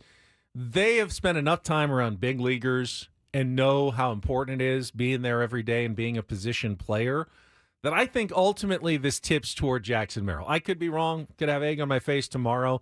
I know, I think Bob Nightingale, who's one of those old school writers that sometimes has a vote in these things, said Merrill considered a slight favorite here for the award. I disagree. He said Skeen's a slight favorite. I would put Jackson Merrill as more of a 65% favorite in my personal estimation. Not. Oh, see, in my opinion, I'm 100% Jackson Merrill. Yeah. In what I think is going to happen, I'm like 65% Jackson Merrill. See, I think Paul Skeens would be the betting favorite tonight. The betting favorite, though, is kind of what the public thinks. And I'm going a little deeper on kind of how I think baseball writers think when they're putting their votes in. I guess I'm just setting myself up to not be disappointed, super upset and disappointed. That's fine. But I think Jackson Merrill is the most deserving. I just don't know that the voters are going to necessarily feel the same way. It's I think it's the wrong call if they give it to Paul Skeens. I don't think it's an outrage if they give it to Paul Skeens. He was really fantastic when he was out there. And it wasn't his fault. Every 5 days, he was great. It wasn't his fault the Pirates didn't call him up at the beginning of the year. He is a pitcher, so you only get the opportunity to go out there every 5 or 6 days. But to me, what Jackson Merrill did was more valuable to the Padres. The WAR numbers, I think B-WAR favors Jackson, F-WAR favors Skeens. I mean, you can parse the metrics in a million different ways, and you're still not going to come out with a definitive answer. I do wonder if they'll ever just fully split up the pitchers and the position players, even at the Rookie of the Year award level. Like, you have the Cy Young, you have the MVP. It's rare. I don't know that you'll ever see a purely only starting pitcher ever win an MVP award anymore. Now, Ohtani, of course, can pitch and play in the field and hit. Him, I'm talking just a regular pitcher. I don't know that you'll ever see them get a rookie. I know what MVP you're award. saying, and I wouldn't be opposed to it. Sometimes it's hard to find even like 3 finalists, like decent ones. I mean, we've had some pretty blah Rookie of the Year winners that didn't go on to do anything and didn't even have that. 3 rookie pitchers and 3 rookie now players. you're doubling the field of kind of maybe some mediocre talent that you're throwing in there and adding awards that don't really deserve to have awards. At its face, though, it seems night and day to compare somebody that even at that high level that Paul Skeens pitched at, somebody that played once every 5 days, once a week, versus somebody that was out there over 150 games playing every day, who was arguably the team's MVP during the season. He was so impressive. First time ever playing center field. Paul Skeens wasn't a second baseman that they converted into a pitcher or anything like that. I wonder if we will ever get to that point where they just say, look, it's not, you just can't compare pitchers and everyday players. SoCal Yeti says, still kind of wild to think Ethan Salas had better Rookie of the Year odds at the start of spring training than Jackson Merrill. I remember that going through. I think we were sitting at spring training. I hear the odds for Rookie of the Year. Well, there's Ethan Salas like 20-1, and there's Jackson Merrill 50 or 60-1, not even knowing if he was going to make the team, much less be the starting everyday center fielder for the San Diego Padres. Trying to catch up on the chat. Mel says he needs Jackson to win it. He put $200 on him to win it when he was plus 900. So that's an $1,800 win. Then. Yeah, very nice. That would be. I'm cheering for you. That'll make for a nice Monday night. Mel, for sure. absolutely cheering for you tonight. Now, I think I could make the argument that all 3 National League finalists would win the award if they were in the American League. Not that any of the players are bad. It's Colton Cowser of the Orioles, Luis Gil of the Yankees, and Austin Wells of the Yankees, who all had fine seasons. Not a single one of them would have beaten Jackson Churio, who's like the 3rd choice in the National League pretty clearly. Jackson Churio had a better season than all 3 of those guys. He's the forgotten guy in this National League race. He had a very good season. I mean, in many years, he would have been a runaway winner of a Rookie of the Year award.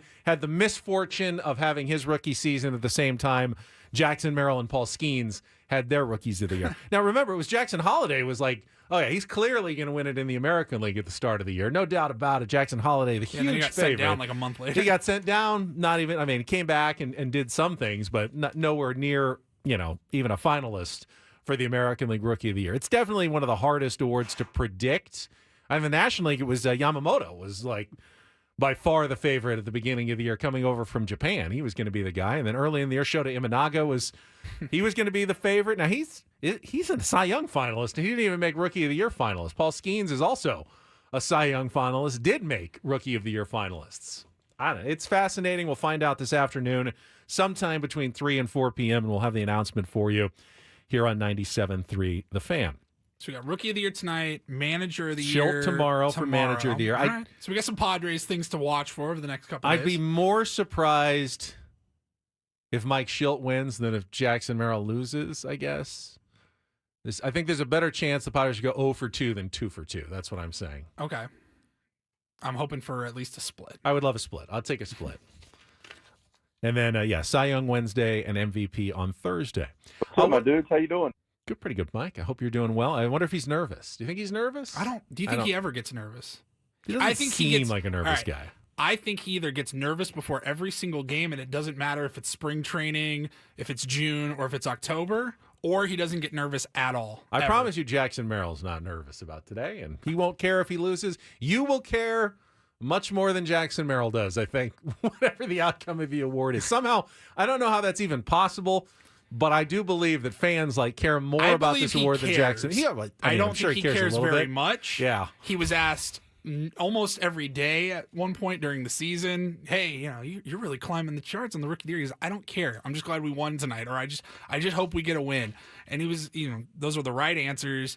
Now that the season's over, I bet if you asked him, he'd be like, yeah, I want to win that. You don't want to be nominated and lose. That's true. He doesn't like to lose. Of course. So, just because he doesn't like to lose, maybe he does care. Well, we'll ask him. Hopefully we'll get a chance to do that at some point later this week. Not a ton of action in the offseason. The Juan Soto Derby continues. He has now met with reportedly the Red Sox, Mets, and Blue Jays over the weekend. Blue Jays and Mets getting their shot to make a pitch to Juan Soto. Yankees are expected to be next. They don't know exactly the timetable.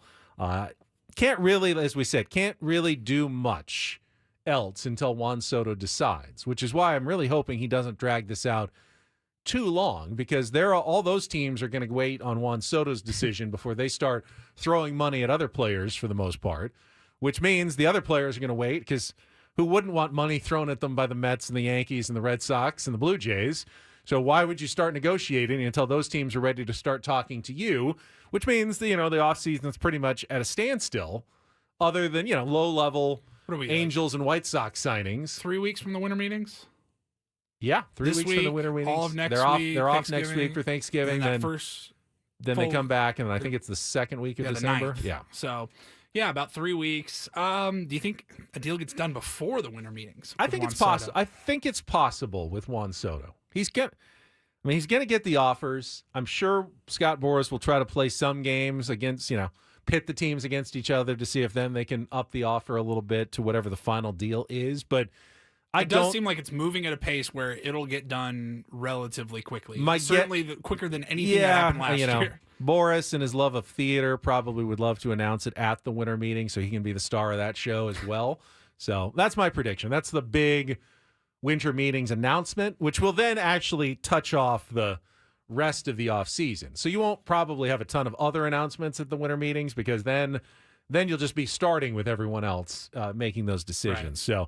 So that's what they did over the weekend. They'll continue to talk. Did see some notes from Ken Rosenthal in The Athletic this morning, not specifically related to the Padres. I actually wrote about Alex Bregman and his desire to get a big-time contract this offseason. Guess who his agent is? Scott Boras.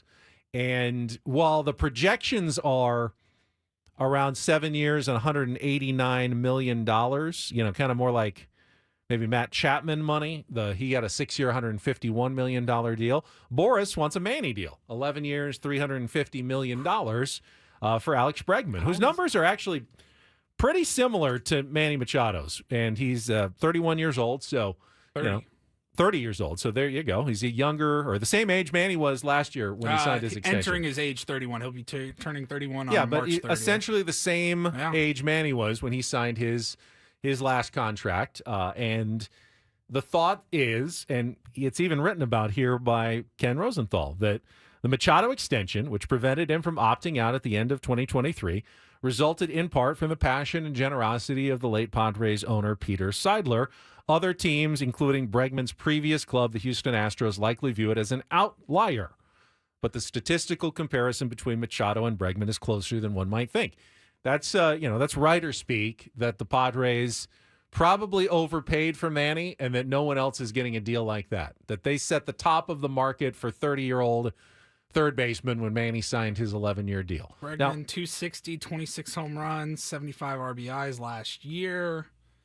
Yeah, entering age 31. I don't know that he gets 11 years. yeah, and I even believe that Scott Boras is asking for even it, if it is an overpay for Manny, which it probably is, don't be mad at Manny. And don't be mad at Peter Seidler. You know what? It was his team. He wanted Manny with the Padres for the next 11 years. That's the right you get when you own a baseball team. You get to make that decision. Even if your baseball people are not necessarily, I wouldn't go that high, but hey, it's your team. If you want to go that high, you want Manny to be a part of the team, then you do it. And then it's up to A.J. Preller to, work around that contract. So that was an interesting note from Ken Rosenthal this morning. All right, we're already halfway home. We'll come back. More Ben and Woods next year on 97.3 The Fan.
8 a.m. Good morning, everybody. It is Monday. It is Ben and Woods on 97.3 The Fan. Missing one important ingredient today.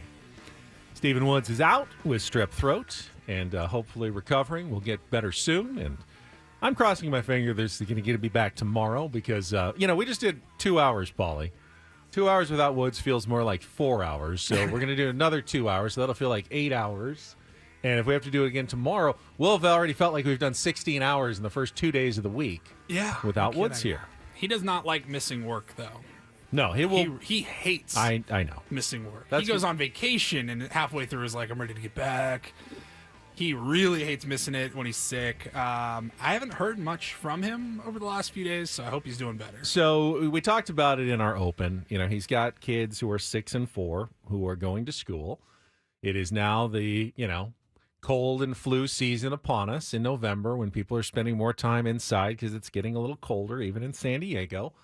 And, they've got the little petri dishes that, are the children that bring back all the diseases to the home. And it feels like Woods is determined to collect them all. And it reminded me of something that I used to do when I was younger. And I don't know if you remember this. They did it not that long ago, Paulie, but remember when McDonald's used to have the Monopoly game? Oh, yeah.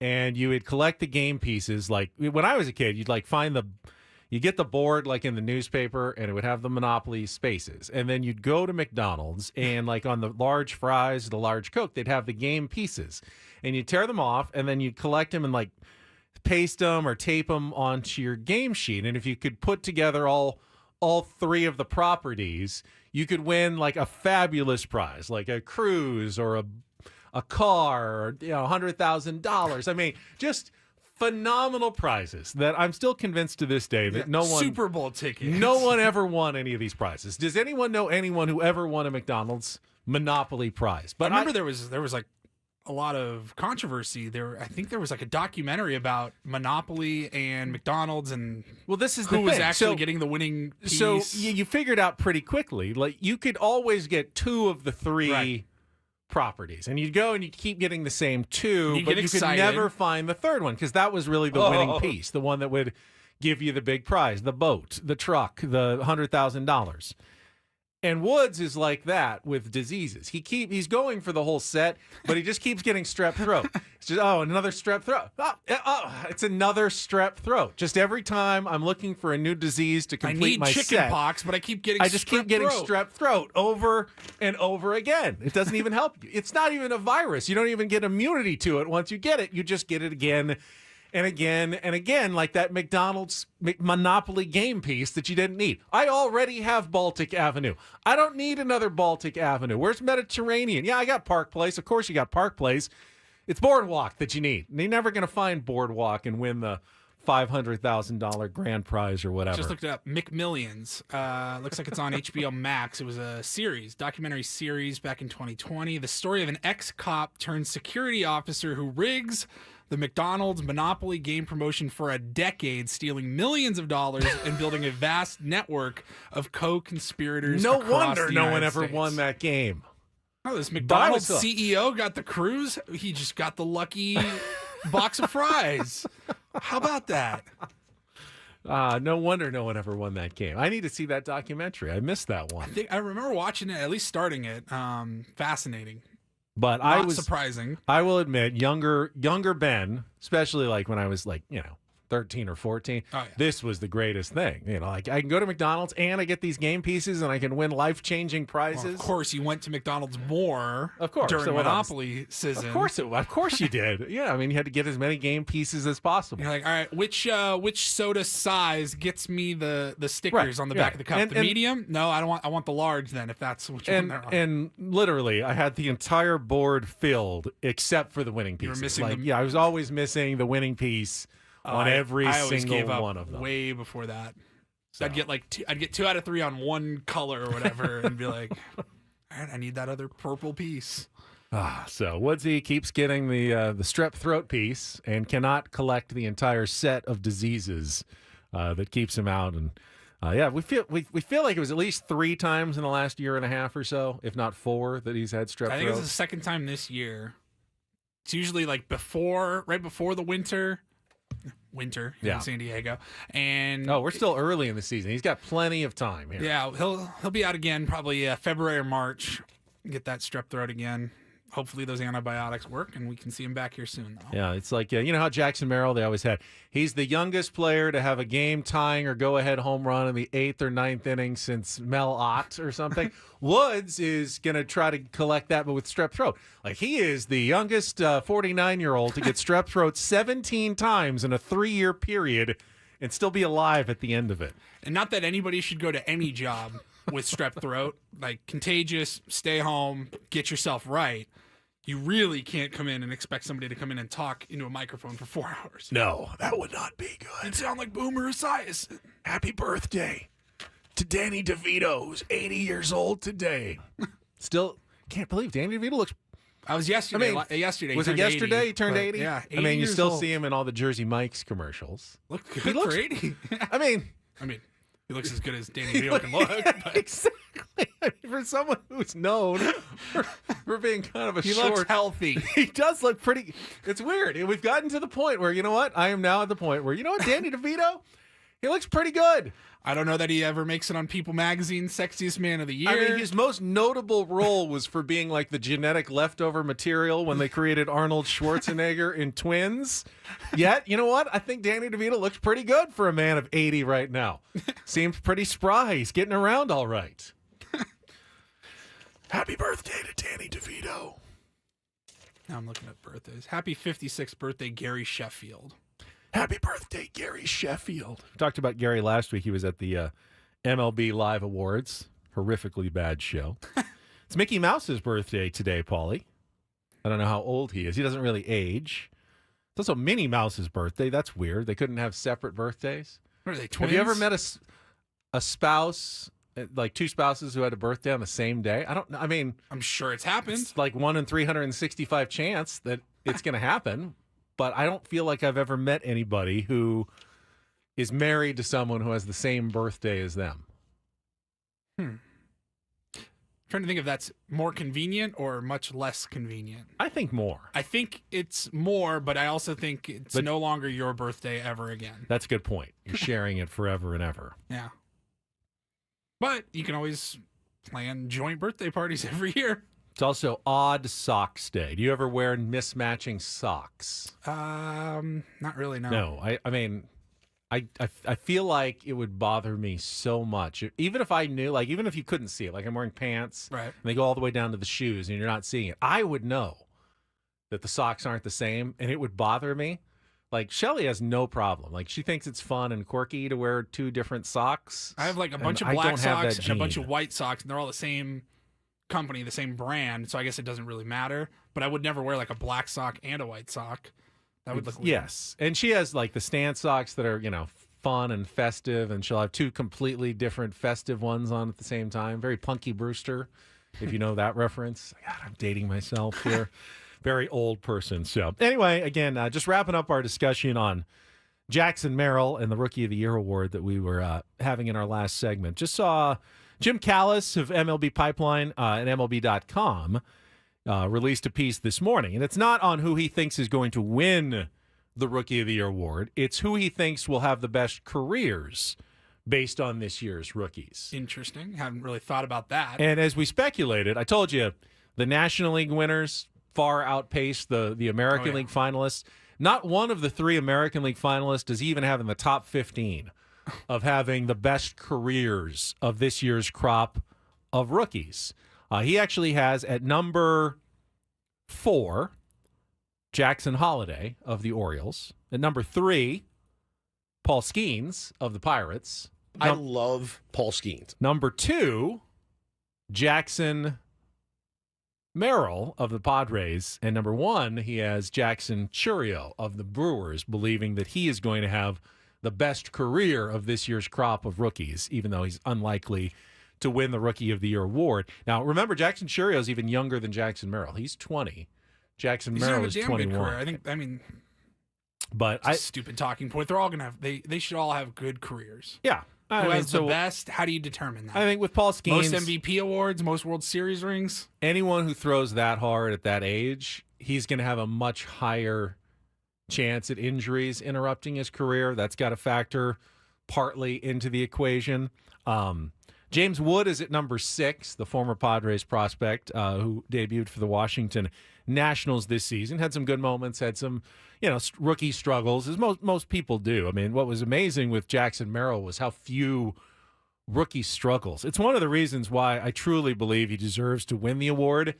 The fact that he was able to battle through the entire grind of the season without going through a massive rookie slump. I mean, Very minor couple slumps. of weeks Yeah. essentially where he had, like the 1 for 20s or, that's about it. Really minor slumps. Yeah. And while, you could say the same about Paul Skeens, he never really struggled. It's hard. I mean, when you're only making 22 starts, you don't have the quantity of appearances to really go through a long slump. I mean, we wouldn't even, if Paul Skeens had gone through a 7-start streak where he had a 6 ERA, we wouldn't even be talking about him for the Rookie of the Year award because it would be impossible to bounce back from that if you're a pitcher. But I promise you, if he had eventually made enough starts, he would have had some struggles because every pitcher does, every player does in baseball. Jackson had a couple of small ones. Paul Skeens just didn't get out there enough to really even get to the point where he was going to struggle. So I think you have to hold that. He had a damn good year. I don't want it to sound. Yes. You can't make it sound like Paul Skeens didn't have a good year. I just think when you're comparing somebody that plays every single day, and not just plays, but contributes, leads the team. You know what I mean? He was a vocal leader in that clubhouse, in that dugout all season long at his young age, new position, all of that. I just don't know how you can compare a pitcher to an everyday player. I think just doesn't. I can't wrap my head around. It's weird the fact that Paul Skeens didn't struggle is something that I'm holding against him. But I truly feel like he just wasn't even given enough of an opportunity to get to that point. And I actually feel like that's a point in Jackson Merrill's favor, that the small struggles he had, he overcame quickly and bounced back to, start 155, whatever games it was. I mean, that's impressive for a rookie just to start that many games and for Jackson to still be performing at the end of the season the way he did earlier in the year is rare. It's a precious commodity in Major League Baseball and something that I think, fully deserves him the National League Rookie of the Year award. I hope I'm wrong, and I'm pulling for Jackson today. And maybe it's just a little bit of conditioning yourself, setting yourself up to not be super disappointed. I'm a little nervous that the East Coast bias, the hype, all of that is very real with Paul Skeens. The fact that he was nominated for the Cy Young probably could sway some voters. We'll see, but either way, I mean, the Cy Young votes came in the same time as the Rookie of the Year, so it can't really sway anybody. It just may reveal the mindset. Yeah. But they're different voters too. You only have one vote if you're a baseball writer, and while there are more East Coast teams, so there's just one writer from Philadelphia, one writer from Baltimore. That's how it works, and they have the 30 votes then that make the decision on each award. And while there are more East Coast cities, that's, you can get a little bit of a bias. I promise you, as much as, whatever you want to say about the baseball writers, they mostly take the selection pretty seriously. They will do their research. They will talk to, AJ Cassavell. He was on and he said, yeah, people have, I've made my argument to the other writers why I think Jackson Merrill should win the Rookie of the Year award. He's let them know. Now it's just up to it's AJ Cassavell's fault if it doesn't he wasn't convincing enough. Yeah. In when the writers called him and said, "What's the case for Jackson Merrill to win the award?" AJ laid out the case. He's a full believer in Jackson Merrill. So I still think it's going to be close, but I think Jackson Merrill's going to get it. All right, we're going to take a timeout. We talked a little bit about San Diego State basketball earlier. Big night at Viejas Arena. 2 major programs, basketball and football. And man, they could not be further apart right now. Another tough one for San Diego State football over the weekend. 2 major sports. I don't know that I'd say 2 major programs. Good point. We'll get to that coming up after a check of Vicky Pepper's traffic. Woods and Kelly Danick both out here on 97.3 The Fan.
Hamul Casino.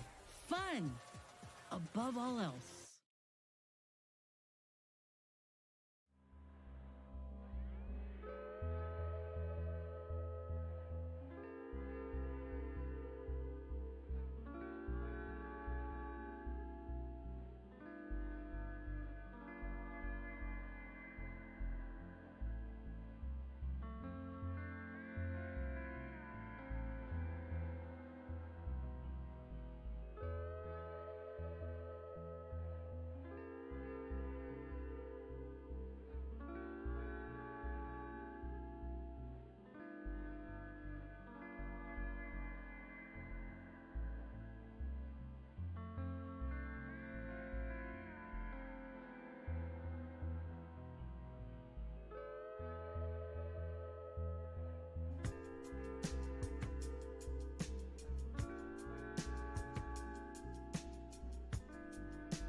Just talking about baseball awards season, I think the race to the Heisman Trophy is fascinating this year.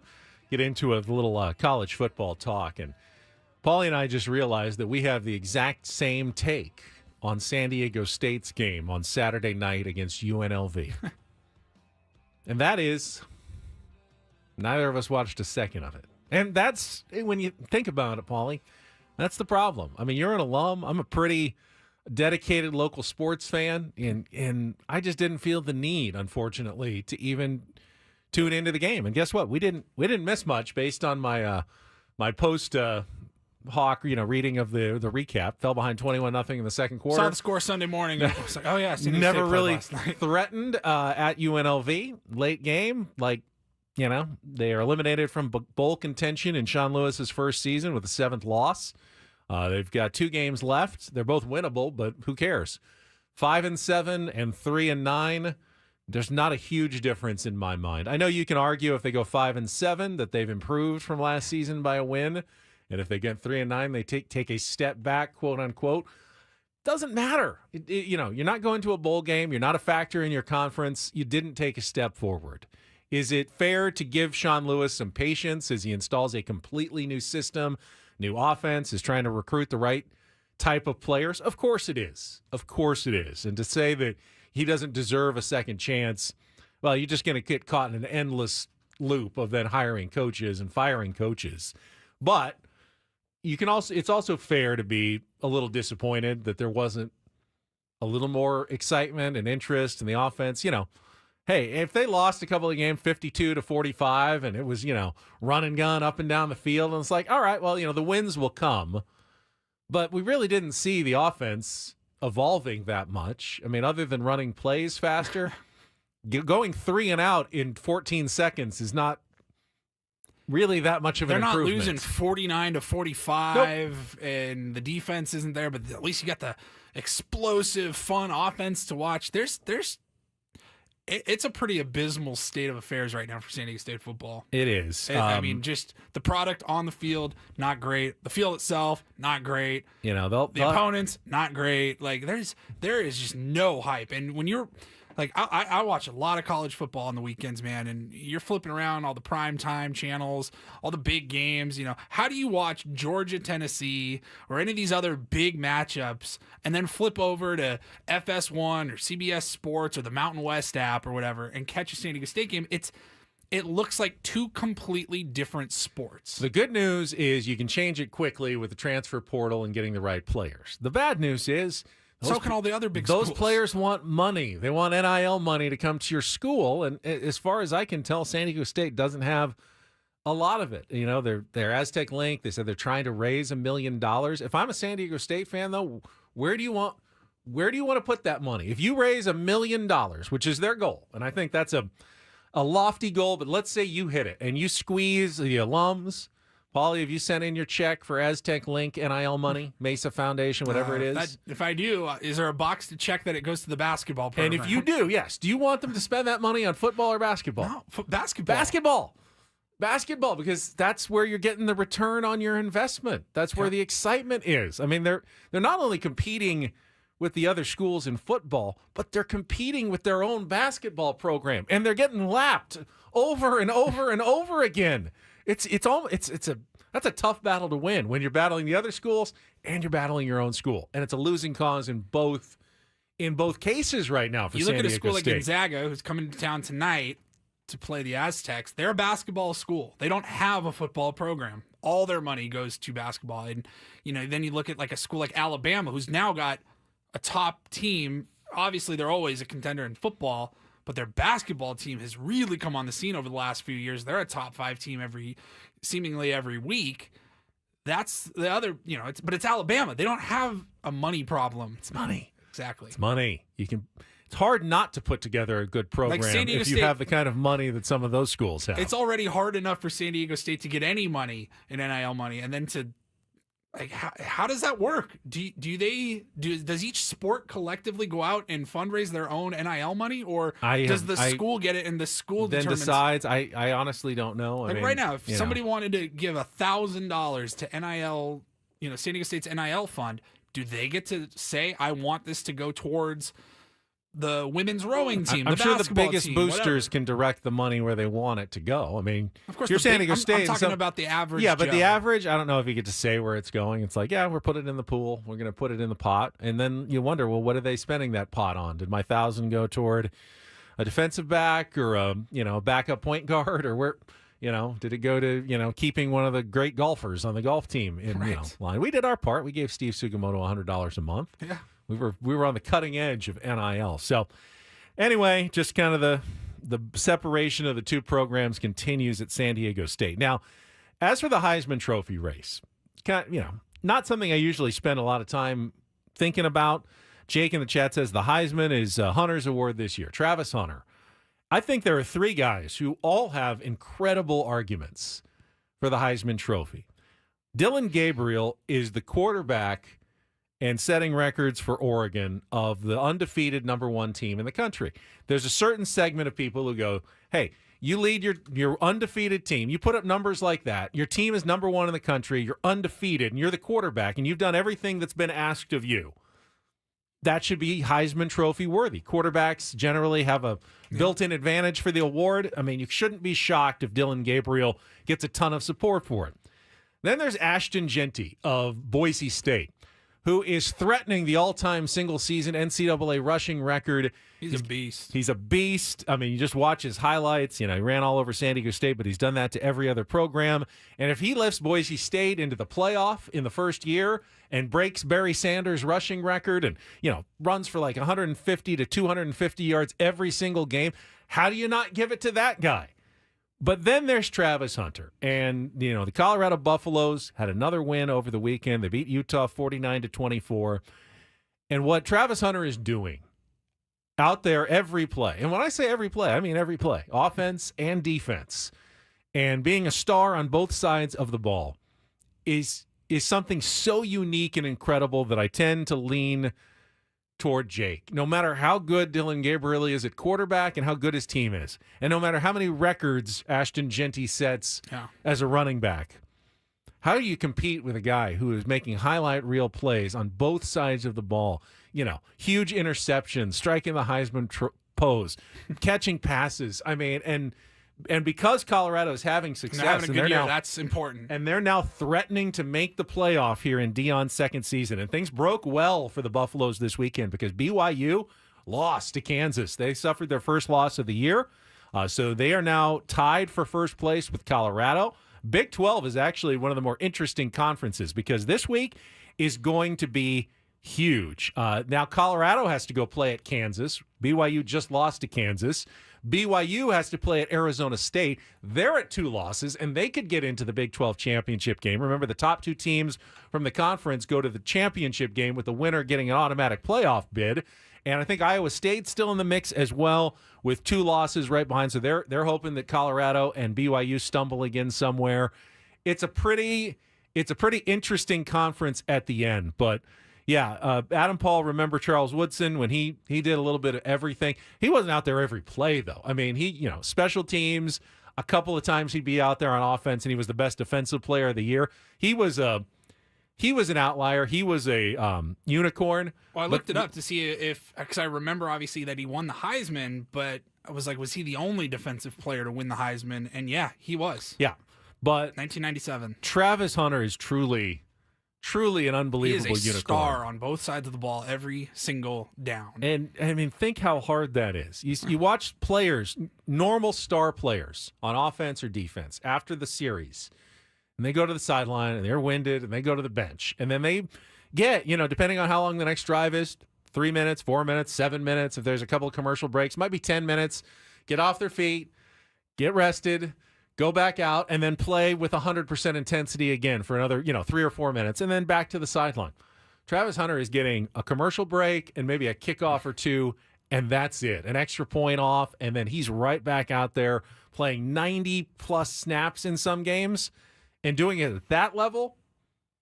That's a pretty good argument, and he is now he's now the betting favorite for that. Yeah, if Colorado's that purpose. 4-5, it's still incredibly impressive. It is, but the fact that they're winning, they're exciting. Eyeballs are once again on Deion in Colorado. I don't know how he loses that award. So the Big 12 has gotten intriguing. Oregon did narrowly avoid an upset. I didn't watch that game. They beat Wisconsin 16-13. There was a fake field goal, I think, somewhere in there that made things very dicey. They had to rally with 10 unanswered points in the fourth quarter. Probably will hurt Dylan Gabriel a little bit just having a close win. Was on the road at Wisconsin in November. I mean, it's a pretty good, decent Big Ten program every single year. Elsewhere in the top 10, Ohio State continues to roll. They beat Northwestern. Texas had a bit of a game against Arkansas, ended up winning 20-10. Penn State rolls over Purdue. They're bad. The other big game was Georgia-Tennessee.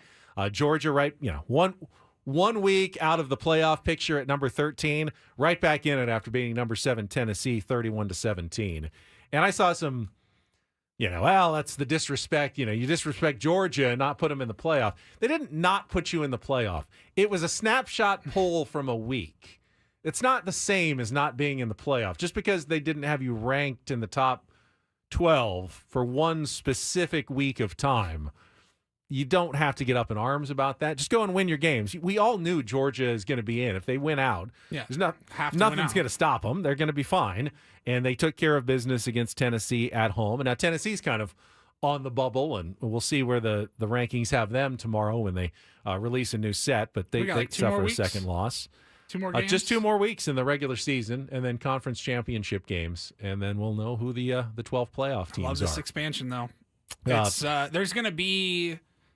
See, the thing is, there's going to be controversy, but when you're talking about who was left out of 12 places, it's like, bro, you had 3 losses. I don't know what to tell you. You had every opportunity to get into the playoff. Whereas last year, when you have an undefeated Florida State that gets left out, like that's a much bigger controversy when it's only 4 spots. There's not a whole lot of controversy. You can't complain too much if you don't make it in the top 12. It's gone from true, that's not fair, to just the old, all right, it's a good sports controversy and something to talk about which team should have been in and which team shouldn't have been in. And that's why it's a much better system than what they had with the 4-team playoff. We'll come back. I don't mind talking a little more football. We can turn our attention to a really interesting day in the NFL yesterday. Yeah, it had some premier matchups yesterday in the National Football League and some really good games that went right down to the wire. We'll get into some more football talk next with Ben and Paul on San Diego's #1 sports station, 97.3 The Fan.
Had some pretty good matchups in the NFL yesterday. I think some of the best we've seen, at least at this point in the season. And for the most part, didn't disappoint. Had my red zone fired up yesterday, Paulie. Throughout pretty much the 6 hours. And I did watch Sunday Night Football with the Chargers taking the big lead, then blowing the big lead. Lots of chargering going on. Unfortunately, the bungling that the Bengals do out-chargered the chargering that the Chargers can do, missing 2 field goals in the last few minutes and ended up losing on that J.K. Dobbins touchdown. Field goal kickers. There was a lot of missed field goals yesterday. Yeah, I mean, all year long, the talk is field goals are too easy now. I mean, just 55-yarder, 53-yarder. They're like chip shots now. It's like we need to do something, make the goalpost narrower, change the football again, whatever. And then all of a sudden, not even Justin Tucker can make a kick anymore. It's like become much tougher. And it does. That's always the case as it gets colder and windier in outdoor stadiums. Kicks get harder as the year goes on. You better be making those ones early in the season because the pressure goes up, the weather gets worse, and it only gets tougher to make kicks. So we had some entertaining football. Game end on a blocked kick. We can talk about some of the good matchups coming up. This hour on Ben and Woods is brought to you by Buffalo Wild Wings. Speaking of football, Buffalo Wild Wings is football. Hey, San Diego sports fans, head to your local Buffalo Wild Wings. Try their new maple chipotle sauce for rich maple sweetness and a mild, smoky chipotle heat. Or for a bit of kick, check out the new Cajun sauce with a rich blend of spicy and tangy peppers. Stop by your San Diego B-Dubs or order now for takeout and delivery with Buffalo Wild Wings Go. I don't know if you can order now. It's a little early for wings, but maybe you can schedule a delivery for later tonight. Watch the Monday Night Football game tonight, or not. Dallas Cowboys. I mean, at least it'll be dark, so they won't have to worry about the curtains or lack of curtains. No sun shining in. At the stadium. I mean, the Friday night they had the fight there, and now they're having Monday Night Football on Monday. Here in Dallas. They're taking on the Houston Texans. It's actually a much bigger game for the Texans, obviously, who are fighting for a playoff spot. And, going on to win in the road in Texas is always tough. So we'll talk a little more NFL first. A little traffic from Vicky Pepper here on 97.3 The Fan. From the 97.3 The Fan Traffic Center, here's Vicky Pepper. 5 south at La Costa, a disabled vehicle blocking the number 2 lane. I'm Vicky Pepper with Ben and Woods on San Diego's #1 sports station, 97.3 The Fan. Whew, I feel like Travis Hunter when Vicky Pepper's doing traffic. I don't get to go to the sidelines for a minute or two, catch my breath or anything. It's just right back out there for another play. It's just as fast paced. I mean, this is Ben and Woods' fast offense here on Monday morning without Woods even being here. All right. Yesterday, a bunch of top matchups, including the Bills and the Chiefs, which has become, Paulie, I think the best rivalry in this decade in the NFL. Would you agree with that statement? Yeah. This particular iteration. You expect to see those teams in the AFC playoffs You every do. year. Probably going to meet again in January at some point. And, of course, this is just a regular season matchup. But Kansas City, with their 9-0 record, they could pretty much not clinch home field advantage, but give themselves a cushion and an inside track for the #1 seed. Buffalo, meanwhile, came in with an 8-2 record.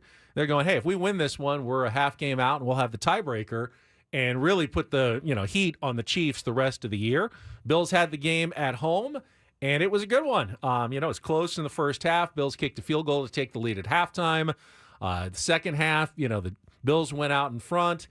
Patrick Mahomes did his thing, scored a touchdown, brought them within, I think, 2, and that put the ball in the hands of Josh Allen in the fourth quarter. And I'll say one of the more impressive drives of the year as he let his team down and then finished it off with his own 27-yard touchdown run. And it's really the element that Josh Allen brings. There are plenty of running quarterbacks now in the NFL who can pick you up a first down, 10 yards and then slide.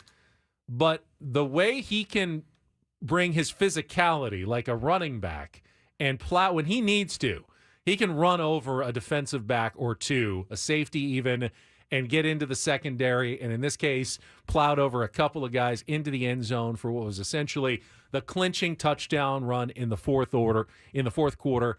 It's a dynamic that he brings to the Buffalo Bills that, to me, is just like the most valuable skill. I mean, he's got an incredibly strong arm. He's a really good quarterback, but that's what really makes him dangerous, though, because you don't have to just worry about him scrambling every once in a while. He can do damage when he takes the ball and decides, I'm not sliding, I'm going for it. No, he's been incredible this season. That one did not surprise me yesterday. The Bills, I think they were, 2-point favorites, or were they underdogs at home yesterday? I would assume they were slight favorites given the 3-point swing. I want to say it was like a home. 2-point favorite, 1.5 points, something like that. But I just felt like watching enough Kansas City. When I say watching enough Kansas City, I just mean on Red Zone, because that's pretty much all I'm watching on Sundays. It just felt like I don't want to say got lucky, but they weren't playing at a very elite level to be undefeated. Right, they were this far late from in a the dominant season. 9-0 team. They weren't dominant. Yeah, they'd been flirting with an L for most of the season, it felt like. And I just see on the road in Buffalo, a team that those teams have battled each other. They know each other very well, Mahomes and Allen. I was not surprised whatsoever that Buffalo won that game. I would say the Lions were a more dominant 8-1 team heading into yesterday than the Chiefs were a dominant 9-0 team. Now both teams are 9-1, and clearly now the Lions have been the more dominant regular season team so far in the NFL this year. They just absolutely slaughtered the Jaguars 52-6. It is funny how the bad teams always seem to go back to being bad. Even, Jags, make some playoff runs. They get Trevor Lawrence, but somehow the bad organizations find a way to be bad. Tennessee Titans are bad. The Raiders are bad again this year. The Giants are bad. They announced they're switching back. No, not switching back. They're actually going to what's his name? Tommy DeVito. Tommy Cutlets is going to be replacing Daniel Jones at quarterback going forward. They're bypassing Drew Lock, going right to Tommy Cutlets as their quarterback. The Jersey native will get to quarterback, his team in Jersey. But they're just tank. I mean, they're going for the tank. But when you've got all these other teams going for the tank as well, it's going to be hard to secure that first draft pick, whatever quarterback that they want to take. So the bad teams just tend to find their level. The Browns have gotten bad again. They got killed by the Saints and Taysom Hill, who scored 3 touchdowns. But there was some other good where's the freaking gabagoo? Tommy Cutlets, baby. Steelers and Ravens, that's always a good rivalry game. The Steelers are an interesting, well-coached, really good defense. Still having trouble scoring. Didn't get into the end zone, but kicked 6 more field goals, and it was enough when they were up 18-10 in the fourth quarter. Baltimore had the ball, and Lamar Jackson led him down the field for the touchdown, but they needed the 2-point conversion, and they had Jackson keep it himself, went to his left. There was just nowhere to go. They snuffed it out. They stopped it, and the Steelers held on for that 18-16 win. Gives them now the edge kind of going forward in the AFC North. Steelers are a good team, man. That's a scary team when you get to October to January. I mean, they beat the Chargers earlier in the year, and as much as it pains me to say, Chargers are good. They still haven't beaten anybody. I mean, okay, so now they have a win over the 4-win Bengals as their probably signature win of the season. They're collecting wins against bad teams, but that's what you're supposed to do. And they have a legitimately good defense. And when Justin Herbert's on, he can lead them to some points. What more? You really don't need much more. They got a good kicker.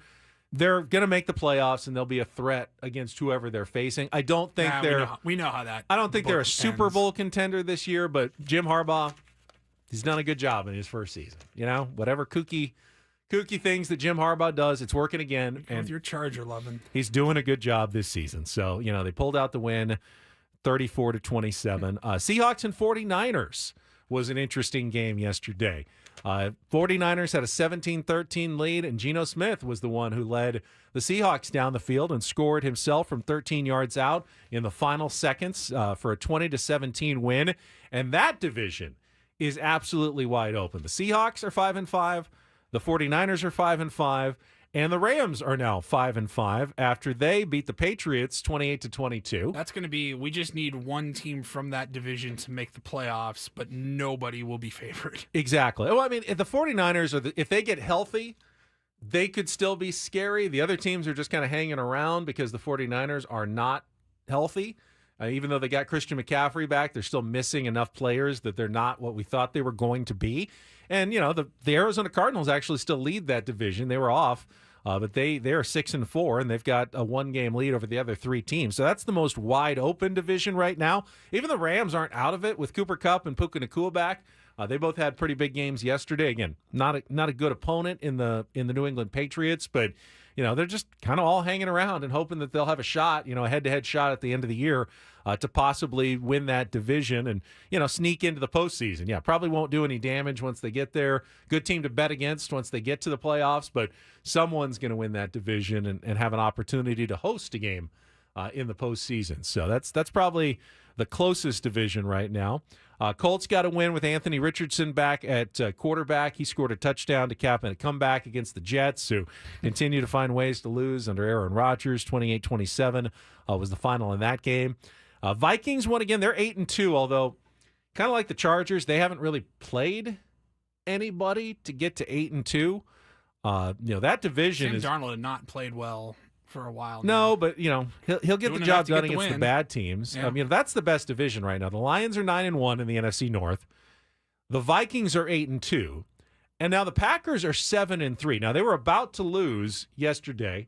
The Bears had set up a game-winning field goal, and for the second straight week, right, had a game-winning field goal blocked at the end. The Chiefs did it last week, and it was the Packers who did it against the Bears yesterday. And Coach Matt Eberflus of the Bears got some criticism because he had time to run a couple of more plays to try to get closer. The old Marty Schottenheimer in the playoff thing. Hey, we got a 48-yard field goal attempt. I'm good. Let's just let the clock run down and trust our kicker to make it. Well, I think it was straight enough. It just wasn't high enough, and the guy on the Packers got a fingertip on it and ended up dying in the end zone after getting tipped. And Green Bay is still alive there at 7-3, and that's the Bears I don't think they're a bad team, but in that division they're probably out of it just because they have to play 6 times against 3 of the better teams in football all season long. And when you had a chance to win one of those at home and let it get away on a blocked field goal at the end, that's probably going to spell really the end of the Bears' playoff hopes. But we had a lot of pretty good games yesterday in the NFL. It was an interesting Sunday for Week 11. I think we talked about it on Thursday or Friday last week, how the matchups didn't look great. There's only really 2 games that you had your eye on, and it was Pittsburgh, Baltimore, and then Kansas City, Buffalo. But those bad matchups that can at least give you close games, close finishes. If you're watching Red Zone, that's the best way to consume it, in my opinion, because you got 4 games all coming down to the wire, and they may not be good teams, but it's going to be a close, coming down to the final drive type situation.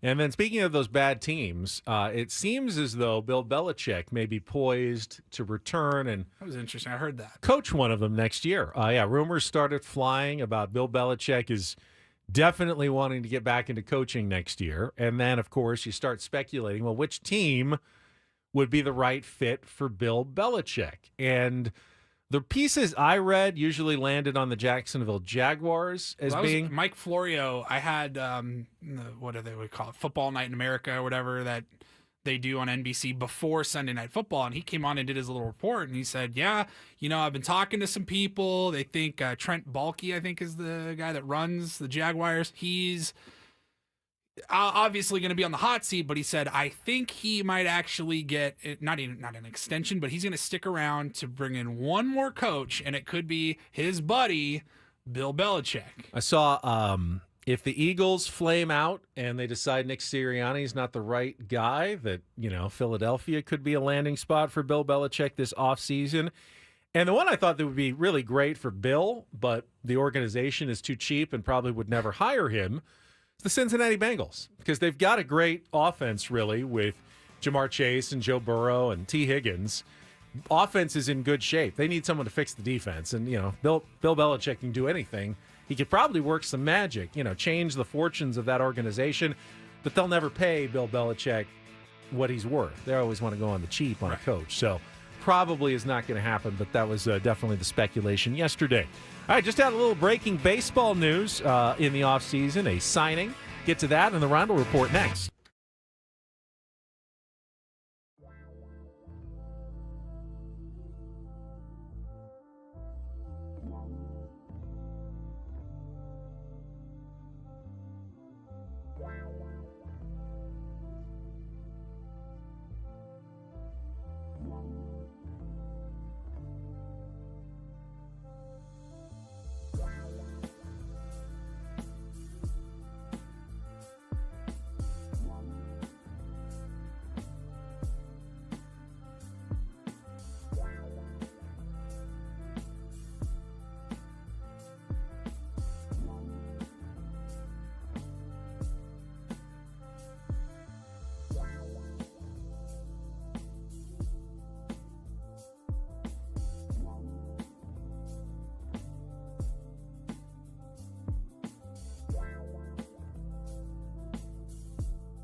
So I did check in with our ailing co-host, Paulie, see how he's doing this morning. And Woodsy tells me that he got the kids off to school and he is crashing back in bed and trying to get better and beat this bout of strep throat. But he did say, I anticipate returning tomorrow for Ben and Woods. So, hopefully Woodsy can stay up and watch the San Diego State basketball game tonight. We can talk some Aztecs tomorrow morning. A very intriguing game. We were just talking again at the break about the line apparently has moved towards San Diego State. It was Gonzaga by 11.5. Now it's dropped into single digits. What, 9.5 now? So late money obviously coming in on the Aztecs, liking them to keep it to single digits at least against the number 14 in the country. I get it. You think this is it's a San Diego State defense. It's a Final Four team from 2 years ago, a Sweet 16 team from last year that's playing at home in front of a sold-out madhouse on the Mesa. How could they not keep it within 10 points, right? Against any opponent. How could they not? But you could also make the counter-argument that Gonzaga is a much more experienced team.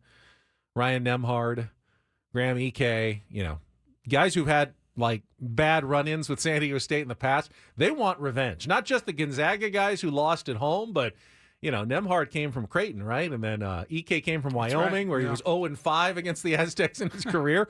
There's a lot of guys who really want to beat San Diego State badly. They have circled this game for a while.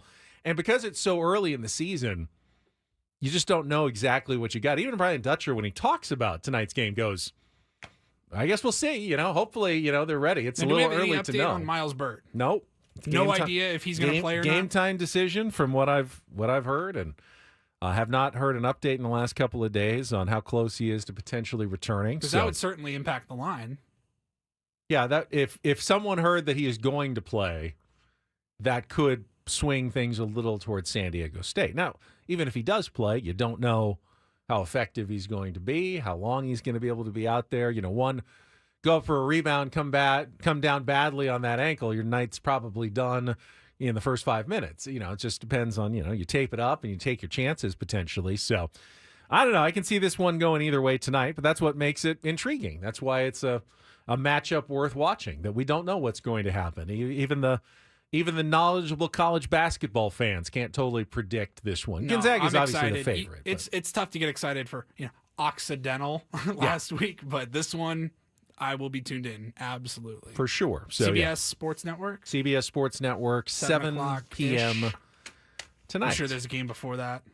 I'm sure So that will seven-ish. run long, and they'll push back the start time a few minutes. And of course, the game before always goes into overtime or double overtime. Yep. And then you can start watching the game on the CBS Sports app somewhere. And if you keep it on TV, you'll jump in at 14 minutes in. Yes, and hopefully, the Aztecs aren't down 12 or something at that point. We know how that works on college basketball coverage involving San Diego State. Literally every time.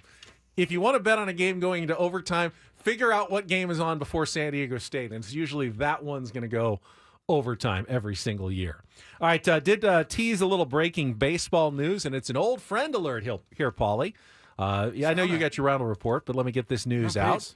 The Cincinnati Reds and Nick Martinez has he's reached a one-year contract because he has accepted their qualifying offer. The 1 year, $21.05 million qualifying offer locks him in. So, the Reds now have no choice. Nick Martinez is a Red. He's going to get big money for one season, but he will forego his chance to become a free agent and just come back to the Cincinnati Reds for one season. What do you think? Good decision by Nick? Are the Reds happy or unhappy that he made this call? I think it's a great idea, great decision for him. I mean, $21 million. This is a guy that got plucked out of, nowhere a couple of years ago. We were thinking he was going to sign a 3, 4, 5-year, multi-year, bigger contract, wondering if he could possibly return to San Diego. It's quite the story of A.J. Preller, finding him. It's definitely a bet on yourself. Pitching in Japan. It is. Because I'm sure he had multi-year offers. Yes. And maybe it wouldn't have been, obviously it wasn't $21 million a year, or he would have just said, no, thanks, but no thanks. I can get that and more for multiple years. So he was probably, almost, what would you think, more in the 10 to 14 range? I would say, 3 years, 45 to 50 million. So he's betting on himself that he can have another good season and then hit free agency again next year. It's always a risk, not just injuries, but getting a year older. Then again, $21 million in the bank is $21 million in the bank. And that is now guaranteed no matter what happens to Nick Martinez. He's going to have that money, and he's going to remain with the Cincinnati Reds. And if he, likes it there, feels comfortable in that organization, more power to him. And I will just offer my congratulations to Nick Martinez. And could be a trade target too if things don't go well for the Reds. Yeah, and that won't be like a contract that other teams can't absorb when it's just the 1 year. You're not taking on multiple years. Yep. Definitely could be a trade deadline type pitching piece that other organizations are interested in. But definitely congratulations to Nick Martinez. Now, that's one pitcher off the board. Padres need pitching. But as we talked about last week, there are a lot of pitchers on the board still, and a lot of different directions the Padres can go this offseason. We'll talk about that more as the offseason progresses. Right now, though, Paulie's got Reindl Report. And get things started here with our today's edition of the Reindl Report. Now tuned into the greatest. Welcome to the Reindl Report with Paul Reindl. Hi, Paul. All right. 2 stories from the world of sports that we haven't gotten to yet. We'll start off in Major League Baseball. And 1 story that you didn't know you needed. Are you laughing, biatch? It's the Reindl Report. Hey, Paul, how you doing? Okay, how are you? On 97.3 The Fan. Are you ready to bless the mood? I need some help, please. That was good. Can I get a yeah? Oh, yeah. All right.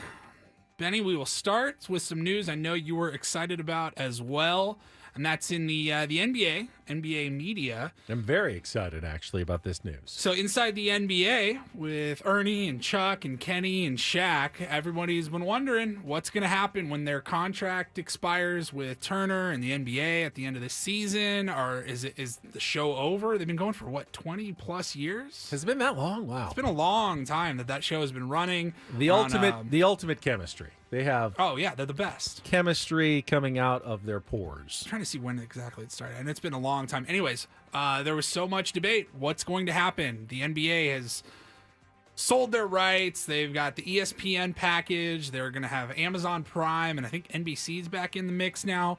And that's all starting next season, but it was just reported over the weekend that Inside the NBA will air on ESPN and ABC. So I was wondering, I'm like, how is that going to work? I know, Shaq and Chuck were both pretty vocal about not wanting to work for ESPN, and there was maybe Charles Barkley's production company that he owns can buy the rights to Inside the NBA. So TNT is still going to produce these shows.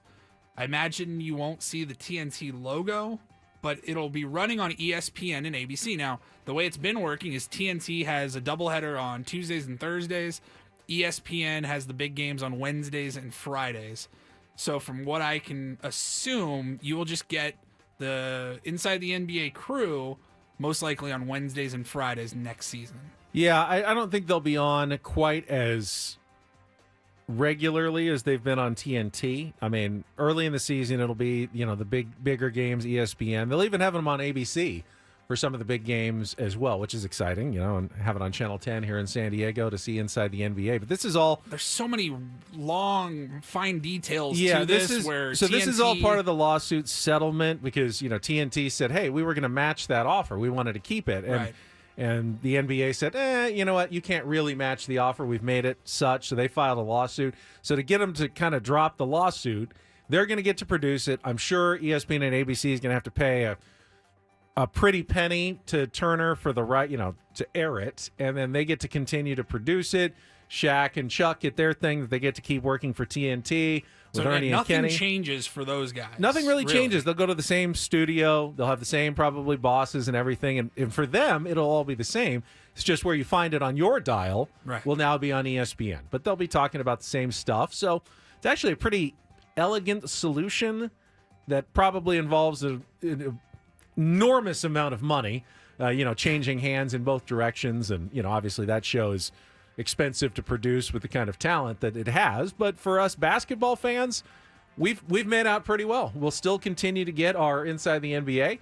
We'll just get it on ESPN and ABC, and I'm sure as the playoffs, they're going to ramp it up, and you'll see them as much as you usually did once you get to the postseason, which is kind of when we care about most of it anyway. So big win for ESPN, big win for Inside the NBA, big win for basketball. And big win for us, yeah, absolutely. All right, next up, I saw this on Friday afternoon. So last week, the baseball card company, Topps, they announced that the Paul Skeens 1/1, it's a rookie debut patch autograph card, is finally being released. So somebody will rip open a pack of baseball cards and find a 1/1. It's Paul Skeens. It's got his autograph on there, and it's got... See, now this is like a monopoly at McDonald's we were talking about earlier. You just keep buying them and hoping you find the one card that's the big winner in your set. Now, hopefully, it's not a Topps employee that wins it. That would be a bad look. And so everyone is going to be trying to collect this card. I have no idea. If anybody in the chat is more in tune with the value and the hobby of collecting and selling baseball cards, I have no idea what this card could and will go for. But apparently, I don't know if Paul Skeens wants this card or if the owner of the Pittsburgh Pirates wants this card, but the Pirates, they put out an offer for this card, the 1/1. Whoever pulls that one single card, the Pittsburgh Pirates have offered, they say, to the lucky person who finds the card, we'd love to bring this card home to PNC Park to share with all the Buccos fans. So I guess the team just wants to have it and display it somewhere in the stadium. They said, here's our offer. You ready for this, Ben? 2 Pirate season tickets behind home plate for 30 years. 30 years? The next 30 years behind home plate season tickets, they're yours. So you're like Marlins man behind home plate for Correct. 30 years. Doesn't stop there. You'll get a softball game for 30. So I guess you and 29 friends on the at field, PNC Park. You'll have coaching from Pirates alumni. So a little kind of like a fantasy camp situation. You and your buddies can play a softball game on the field at PNC Park. You'll get a spring training experience like no other, which includes a private tour of Pirates City and Lacombe Park. So their facility. You thought I'd save you there, but I have no idea how it's said either. Lacombe? I don't know. It's probably a sponsor. Private tour of their entire facility. You're going to get a meet and greet with Paul Skeens. You'll get 2 Paul Skeens autographed jerseys. You get to take batting practice and warm up with the team and other unique experiences at Pirates City. And then Livy Dunn raised the stakes even higher and said the winner will get to sit with me for a game in my suite. This isn't an indecent proposal type situation. I don't think so. Okay, just checking. It hasn't reached that. So, yeah, I have no idea. So Hot Wheels in the chat says it's worth about $150,000 right now. McNugget says there's a bounty on it for $500,000 already. Kevin Charity, our friend from Mad Friars, says conservatively $30,000 to $50,000. I mean, that's what it's worth as soon as you pull it. I'm not a collector. 30 years of season tickets behind home plate for any game, that's valuable. I lean toward the offer, actually. I was thinking that's a pretty damn good offer, at least monetarily. Like, you think you're probably coming out on top. I mean, you're getting 2 Paul Skeens autographed jerseys. I guess you could sell one of those. Now Nate says now at $900,000. Now you're starting. Well, see, so that's the thing, is if one of these auction houses can find and get in touch with whoever pulls that card, they will try to auction it or consign it, and then that can raise the value as well. And then you have the auction houses all battling each other for it. I wouldn't be surprised if it gets some exorbitant amount, but this is all like the Shohei 50-50 ball. That went over $1 million. I know, but it's so seedy and like... I don't, and I know we've got the baseball card companies and Upper Deck, and we know people who work for Upper Deck, and people are passionate about it. I collected them when I was a kid as well. I totally don't get it, though. They could make this Paul Skeens card and put it in every pack, and every kid that's a baseball fan could have their Paul Skeens story, and it's worth nothing. Or we can just make one of them, and it's worth hundreds of thousands of dollars. It's totally fake, though. It's because someone decided we're just going to make one of these. It's not fake. It is kind of fake. Supply and demand is a real thing. If there's only one, right, and everybody wants it, well, why don't they just make one baseball card for every player every year? Because that's no fun at all. It's Exactly. not like, this isn't the only Paul Skeens card. It's the only one with the patch and the autograph. Yeah, I know. I understand it. I do. At the same time, I mean, I'm not a collector, so I feel it's a little silly that they get to these kind of ridiculous values. I mean, it's not even historic. I sort of understand. Oh yeah, the the 50-50 ball. Not the 50-50 ball. I'm talking about like, a Ted Williams like rookie card in mint condition that's like, 80 years old. The Honus Wagner. Was the Honus Wagner. It's like, okay, this is is baseball history, and this is like, you've got a piece of history in your hands. This isn't history. This is, it's not that hard to print one card, put a little patch on it, and have Paul sign it. I mean, literally, it's costing them like 10 cents to produce it. And now it's all of a sudden worth maybe $1 million. I'm sure there are hundreds, if not thousands, of Paul Skeens autographed baseball cards out there. But you can only get one with the MLB debut patch that he wore in his MLB like debut. I'm saying, that's fake value that they've created. It's not history that's created this. It's just marketed as it's special because we've made it special. I think I disagree. I think the fact that it's one of one makes it very special. Right. Like you can, how many pairs of shoes did Michael Jordan wear in his career? Thousands, right? But if you were to somehow stumble across, these were the pair of shoes that he wore when he won an NBA title, whichever one of the 6, like that makes it one of 6 or, one of one. It adds the value. But that's history that makes it rare. This is totally if Paul manufactured. Skeens goes on to have this insane MLB career that everyone thinks, then you're going to have the patch of his debut rookie jersey. That makes it all right. a Well, unique that's part of it, I guess. But where's the rest? Where's the rest of the jersey? So anyway? the value in it, you're banking on him There's just a having hole the in career. it. I mean, if you had the actual jersey, is it missing like a little hole or something? Like I don't know how they do that. I don't know how they do that. I'm sure they have other patch cards. Maybe it's part of the. I don't know. I don't know how they just cut off that entire jersey. And now, if they did, then there's other cards that have patches in it. So this one's not as valuable. But the value is you're banking on him having one hell of a career. You are. Because then it's not worth anything. Right. It's worth whatever someone is willing to pay for it. Yeah. And the Pirates are willing to pay 30 years of season tickets and more. I'll be curious to see if and when it comes out that person finds that card. And I don't know that it's been found yet. It was released on November 13th. I mean, so 5 days ago. Isn't there a chance that it's Christmas season? Some grandma goes shopping for baseball cards for their like 4-year-old who just like opens it and doesn't even know what they have. I mean, isn't there a chance that it gets lost to history because someone got it and had no idea what they were even opening or had? I guess you're just hoping that anybody that's opening up packs of cards nowadays knows what they're doing and what they're looking for. But there's Yeah. obviously people who are opening cards that have no idea what they're looking for. Oh, look, baseball cards. Wow, that's fun. Sorry, I'm not really into baseball, Grandma, but thank you for the thought. Well, if somebody does open that pack that is looking for that card or knows what they stumble upon, I'll be curious to see if they take the offer from the Pirates, if they try to sell it at auction, if they hold on. Well, you have to kind of be a Pirates fan living in Pittsburgh if you want to take the offer, which limits the number of people who would actually take that. Yeah, I guess if somebody in San Diego pulls that card, you're just selling it. All right, let's take a time out. Do you have one more story? Or are we only at 2? That was 2, but Beyonce is doing the halftime show of the Christmas Netflix doubleheader. She'll be at the Houston game. Dallas, who are they playing? I don't know. Well, it's hopefully Netflix has figured out their streaming issues before then. We can bring back a little Tyson Paul talk if you want. Baltimore. Coming up as well. And the news that Beyonce is going to be performing, adding to your Christmas magic this year. Get to that after a check of traffic here on 97.3 The Fan.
Jamul Casino.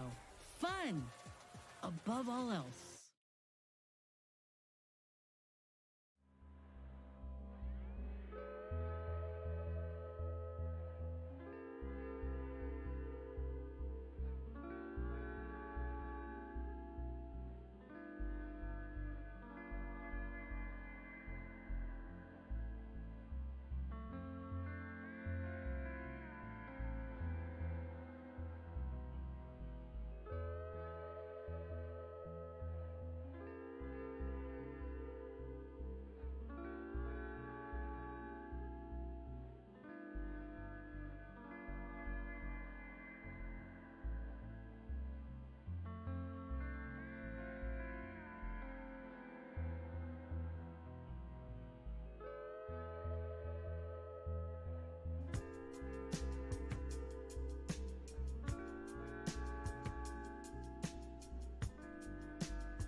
Paulie just mentioned Netflix announcing a Beyonce halftime show for their Christmas Day NFL doubleheader. That one's going to be in the halftime of the second game, you said? Ravens and Texans? Ravens-Texans, yeah. And the first game is Chiefs-Steelers. So two pretty good games on Christmas Day that are going to stream on Netflix, which, of course, had a few glitches and issues on Friday night for the Jake Paul-Mike Tyson fight. I'd be curious, is anyone out there that watched from start to finish and didn't have the buffering and the server issues and all of that? That's a good question. I'd be surprised. Now, you heard, if you were listening earlier today, you heard my surprisingly positive take on the whole experience. Even with the buffering issues, I was able to deal with them pretty quickly. And while my expectations were low and the fight wasn't good, everything else I thought was entertaining and more than worth my money, which was zero because I'm already subscribing to Netflix. Right. And it was just there. So I just turned it on and I watched it. I wasn't doing anything else on a Friday night. I didn't really feel like I was missing out on anything. Added value to me to watch that spectacle. Sure. Not necessarily sporting event. I mean, the women's fight was outstanding. The spectacle around it was more than what I was bargaining for. I was actually pretty pleased with it. I know there are other opinions out there.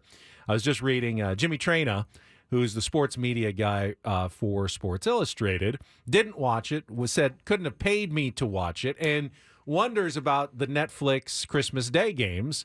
He says Netflix has little motivation to give you a clean broadcast. Netflix already has your money, and if there's mass buffering issues during the Chiefs-Steelers game, you're going to complain about it on Twitter and do nothing else. Nobody's going to cancel Netflix if there are issues with one-off NFL broadcasts because most people subscribe for movies and TV shows. Netflix has more than 280 million subscribers. Do you know how many people would have to cancel their subscriptions for Netflix to feel any ramifications for giving you a broadcast filled with technical problems? I certainly see his point, and NFL fans will not be happy if they have to deal with buffering because, at least when I was watching the fight on Friday, I was watching the fight, and I had my remote in my hand, and I hit pause, and I hit live, and I on Christmas, it's more kind of in the background. Oftentimes you got family over, you're doing the Christmas meal thing. You don't want someone to have to just continually, you're what's on going remote duty. It's buffering again, what's going on? So I can see why that might be more of a problem for a Christmas broadcast. But it's kind of a good point in terms of what's your recourse as a sports fan, and why is this not going to? This is just going to happen more and more. We've already had Thursday night football going to Amazon Prime. Netflix is now in for Christmas Day. Felt like the world was ending when that happened, and now it seems pretty natural to just know that Thursday night football, it's on Amazon Prime. I think of all the streaming services, like Prime. I don't know anybody that doesn't have Amazon Prime, and Prime Video is included with that. So I think a lot of people have it. I think like Apple TV and Peacock are like the ones where, okay, you're going to have to sign up if you want to watch that Padres game on Friday night. Or now, I don't remember ever having a streaming or buffering issue for my Apple TV when I watched any of the Padres games. Maybe some sound issues. No, there were 60 million people watching Friday Night Baseball, I'm pretty sure. But keep in mind that, the technology only gets better as we go forward. They're able to handle more streams with better quality. Compare your internet today streaming just to 5 or 10 years ago. It's way better today. It'll be better in a year. It'll be even better in 5 years. But Netflix, the NFL is not going to want to partner with Netflix ever again if it doesn't go off smoothly in 6 weeks. I don't know about that. If they offer enough money, the NFL is going to go, we trust that you're going to fix it this time. They don't care. The fans are the ones that are Charlie Brown trying to kick the football. The NFL, as long as the check clears, I don't think the NFL cares that much. They're not driving fans away from the product. Really, the only issue that we have going forward with streaming is that every streamer wants to get in on live sports. Why? Why is live sports such a valuable commodity, Paul? What do you mean? Why is compared to, say, I don't know, watching The Penguin on Max or streaming the unpredictability, sitcom. The fact that it's live. What? Try again. Why is live I don't know what sport? you're asking me. Because it's the only thing we sit through the commercials and watch live. Everything else, we just want to watch. We'll fast forward through commercials, or we subscribe to a stream that doesn't have commercials, like HBO Max, and we pay a premium for that.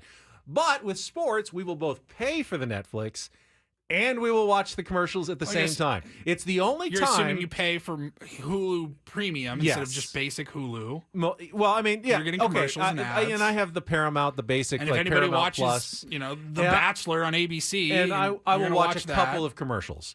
Even the ones that have commercials are usually maybe a minute or 2 minutes or a minute 30, and then you're back to your show.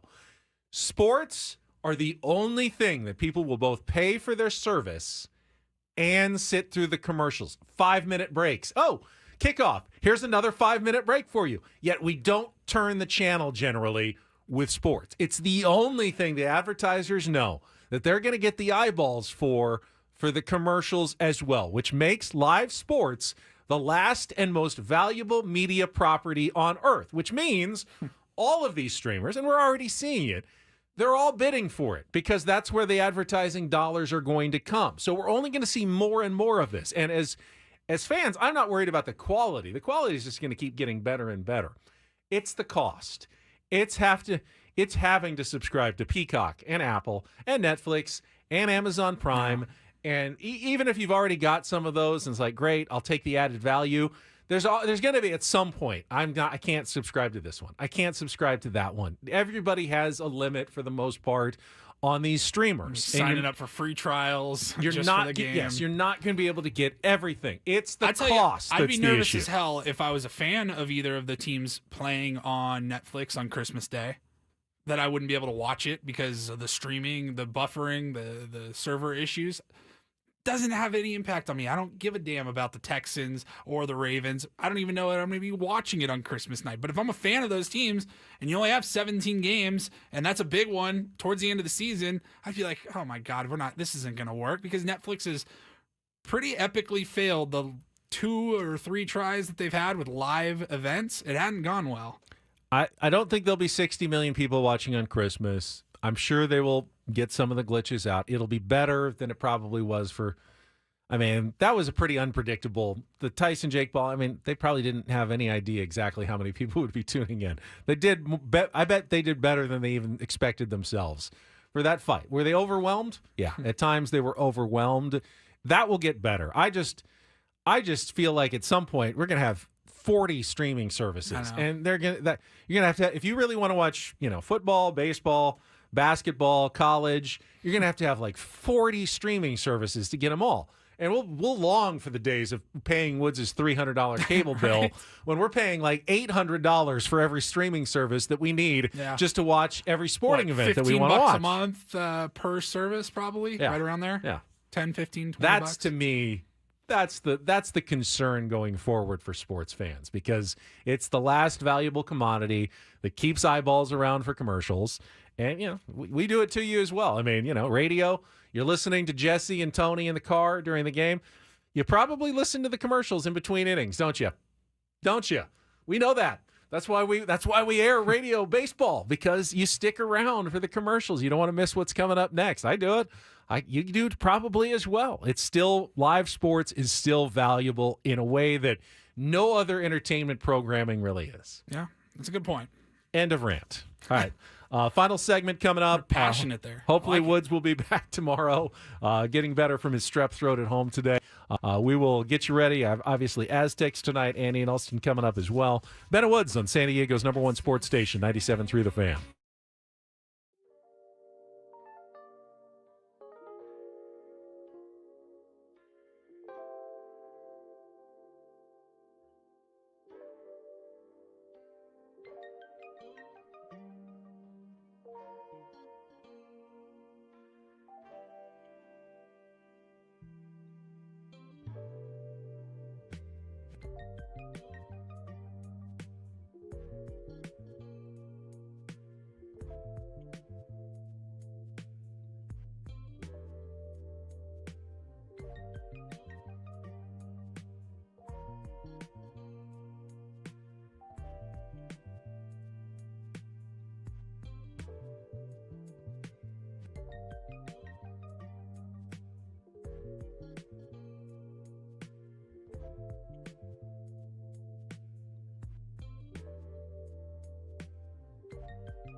The National Baseball Hall of Fame in Cooperstown just unveiled the official 2025 Hall of Fame ballot.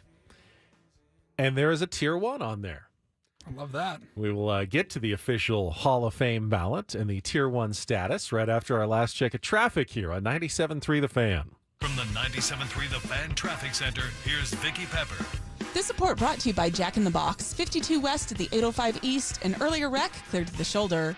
Jack in the Box is never not serving breakfast. That means you can pick up Jack's $5 Big Deal breakfast meal, featuring a breakfast jack, hash brown, and French toast sticks all morning, day, and night. Find one at a Jack in the Box near you.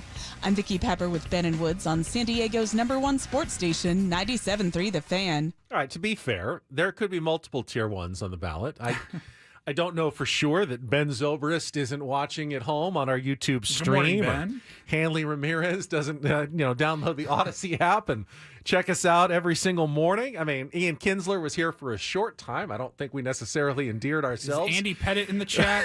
To Ian Kinsler, so not sure if he's watching the program right now. If you are, Ian, double birds to you like you did for the fans in San Diego. Appreciate that. But there's definitely one Tier 1 on the this year's ballot for the 2025 National Hall of Fame induction. That would be one Adam Jones, our Wednesday regular here on Ben and Woods. Congratulations to AJ. It's impressive. Of course it's impressive. There's only, about 25 names on the list. And so I'm going to be totally honest. I have a problem being less than totally honest. I'm not a good liar. So I generally just don't do it. I mean, we all will tell the lies of omission sometimes and not say anything. But I can't. I'm really bad. If I have to say something like to your face that's not true, you know it because I'm just kind of wired. I want to tell the truth.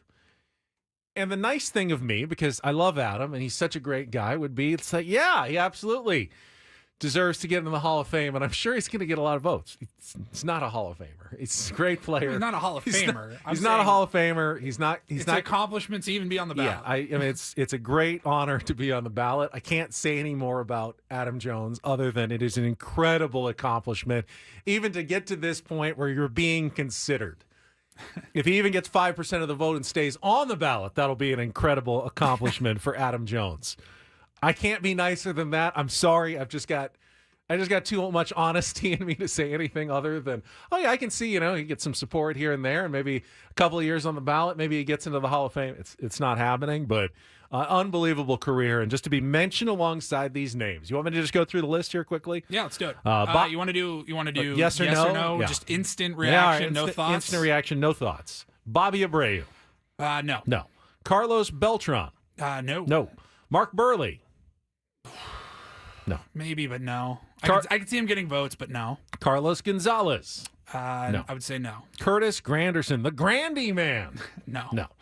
Felix Hernandez. Interesting. You're a Mariners guy. Give me a yes. I'm I'll okay with it. I don't think he gets in, but Why I think not? he's worthy. Why doesn't he get in? Because his record, I don't know that his numbers, the numbers that a lot of people look at, may not be great. He was on a really bad team for 15 years, but he was one of the most dominant pitchers I've ever seen. I feel like he was one of the best pitchers of his era. And Got a Cy Young. Yeah. Runner-up, I think, in 2 others. Winning those awards, obviously, people will point to that as your part of your Hall of Fame credential. How many MVPs? How many Cy Youngs? I think he'll get some votes. I think he'll stick around. I don't know that he gets in. All right. But I kind of wouldn't mind seeing Felix Hernandez in the Hall of Fame. Torrey Hunter. I feel similarly. No, but closer. Yeah. Hall of Very Good. Adam Jones. Sorry, no. Andrew Jones. I'm a yes there. I know he hasn't gotten the support yet, but I'm kind of a yes on Andrew Jones. Ian Kinsler. Definitely a no here. Russell Martin. Oh, yeah, very much a no here. No. Brian McCann. No. Dustin Pedroia. We'll get votes. Yeah, I but don't know probably that he not gets getting in. Andy Pettit. I say yes. Yeah, I think so too. I don't know that this ballot. Got the steroid problem that everyone else has kept everybody else out, but you know what? Let's ignore that, and I'll just say yes. He's Hall of Fame worthy. Hanley Ramirez, no. Manny Ramirez, yes, but obviously same yes, problems. Yes, but no. Fernando Rodney, the reliever, another Padre. No. Alex Rodriguez, have your opinions, but obviously a yes. Francisco Rodriguez, K-Rod. Oh, God, he was fun. Was good. I don't think he's a Hall of Famer, I don't think though. he gets in. It's so hard for a relief pitcher to get into the Hall of Fame. Jimmy Rollins. I kind of lean toward yes on this one. Yeah, eventually. Maybe not this ballot, but eventually gets in, yeah. Here's an interesting one. CC Sabathia. I don't think it's interesting at all. I think he's absolutely a I think Hall so, of Famer. yes, too. Ichiro, slam dunk, should be unanimous. Troy Tulowitzki, no thank you. Chase Utley. No. I'm going to go no. It's definitely not a definite no, but Omar Vizquel. No. Leaning toward no. Billy Wagner. He's been on the ballot, right? Bunch? Yeah. Billy Wagner, I lean toward yes. But he's trending, I think in the relievers right should get more credit. Yeah. I don't have a problem with it's so hard for a reliever, but I would say Billy Wagner, yes. David Wright, I'm going to say no. No. And Ben Zobrist. Hell yeah. If he's a tier 1 and watching on YouTube right now, you will have my full support, Ben Zobrist. Jump in on the chat, and you can have my support. Otherwise, it's a no for me. Yeah. So baseball writers will have their ballots. I think they have to turn it in at the end of the year, either late December, early January, and then early January they'll make the announcement. You need 75% of the vote to get into the Baseball Hall of Fame. While it's not hard for a guy like Ichiro, getting 75% to agree on anything is pretty difficult nowadays. Now, is only one unanimous Hall of Famer? Correct. Mariano Rivera, I believe, has been the only unanimous Hall of Famer. Who looks at Ichiro's career, whether you look at just his MLB stats or just a contrarian. Combined? Just a contrarian who says, I don't want to vote for anyone on the first ballot. And he's going to be, he's not going to make his ballot public because he's a coward. Right. I think there's less of those guys now than there used to be. I think Ichiro gets in unanimously, and I think there's going to be more guys going forward who eventually get in unanimously. About that. Of all of the great players over the last however many years, only one player was voted unanimously. Pretty sure Ichiro wasn't a steroid guy. I mean, you can't really, he didn't start his career. He had the years in Japan. You could say, I'm not counting those. Even if you only count the years in Major League Baseball, he's still slam dunk Hall of Famer. He has everything you need for the argument. There really is no argument against Ichiro. Trailblazer as well. Everything that he put together. Didn't win a World Series. Didn't get to a World Series. Correct? End of his career, I don't think he ever did. So. He bounced around with some teams. Maybe that's what someone decides is not worthy of first ballot selection for Ichiro, but he will definitely get in. I mean, Ken Griffey on the Jr., Derek Jeter, just name any of the greats of the last 30-plus years. Nobody. Only one. That's such a joke to me. It's a lot of voters.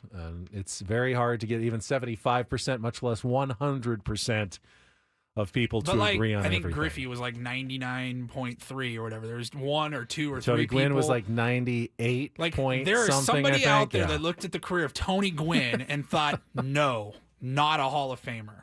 You should be banned from voting ever again. Probably, yes. You clearly don't know what you're talking about. Greg Maddux wasn't a Hall of Famer or a unanimous. Yeah, you know what I mean? Come on. There's no steroid allegations. We're not talking Barry Bonds here, which again, he's a Hall of Famer. I wonder if Tony Gwynn, you just put take his career and you put him up now, he might get less of the vote now than he did because they'd all of a sudden start looking at the advanced metrics and the slugging percentage, and it would be the whole Luis Arraez argument again. Well, how valuable is a guy who doesn't walk that much? He makes too much contact. He probably would get less of the vote today than he did when he actually got in.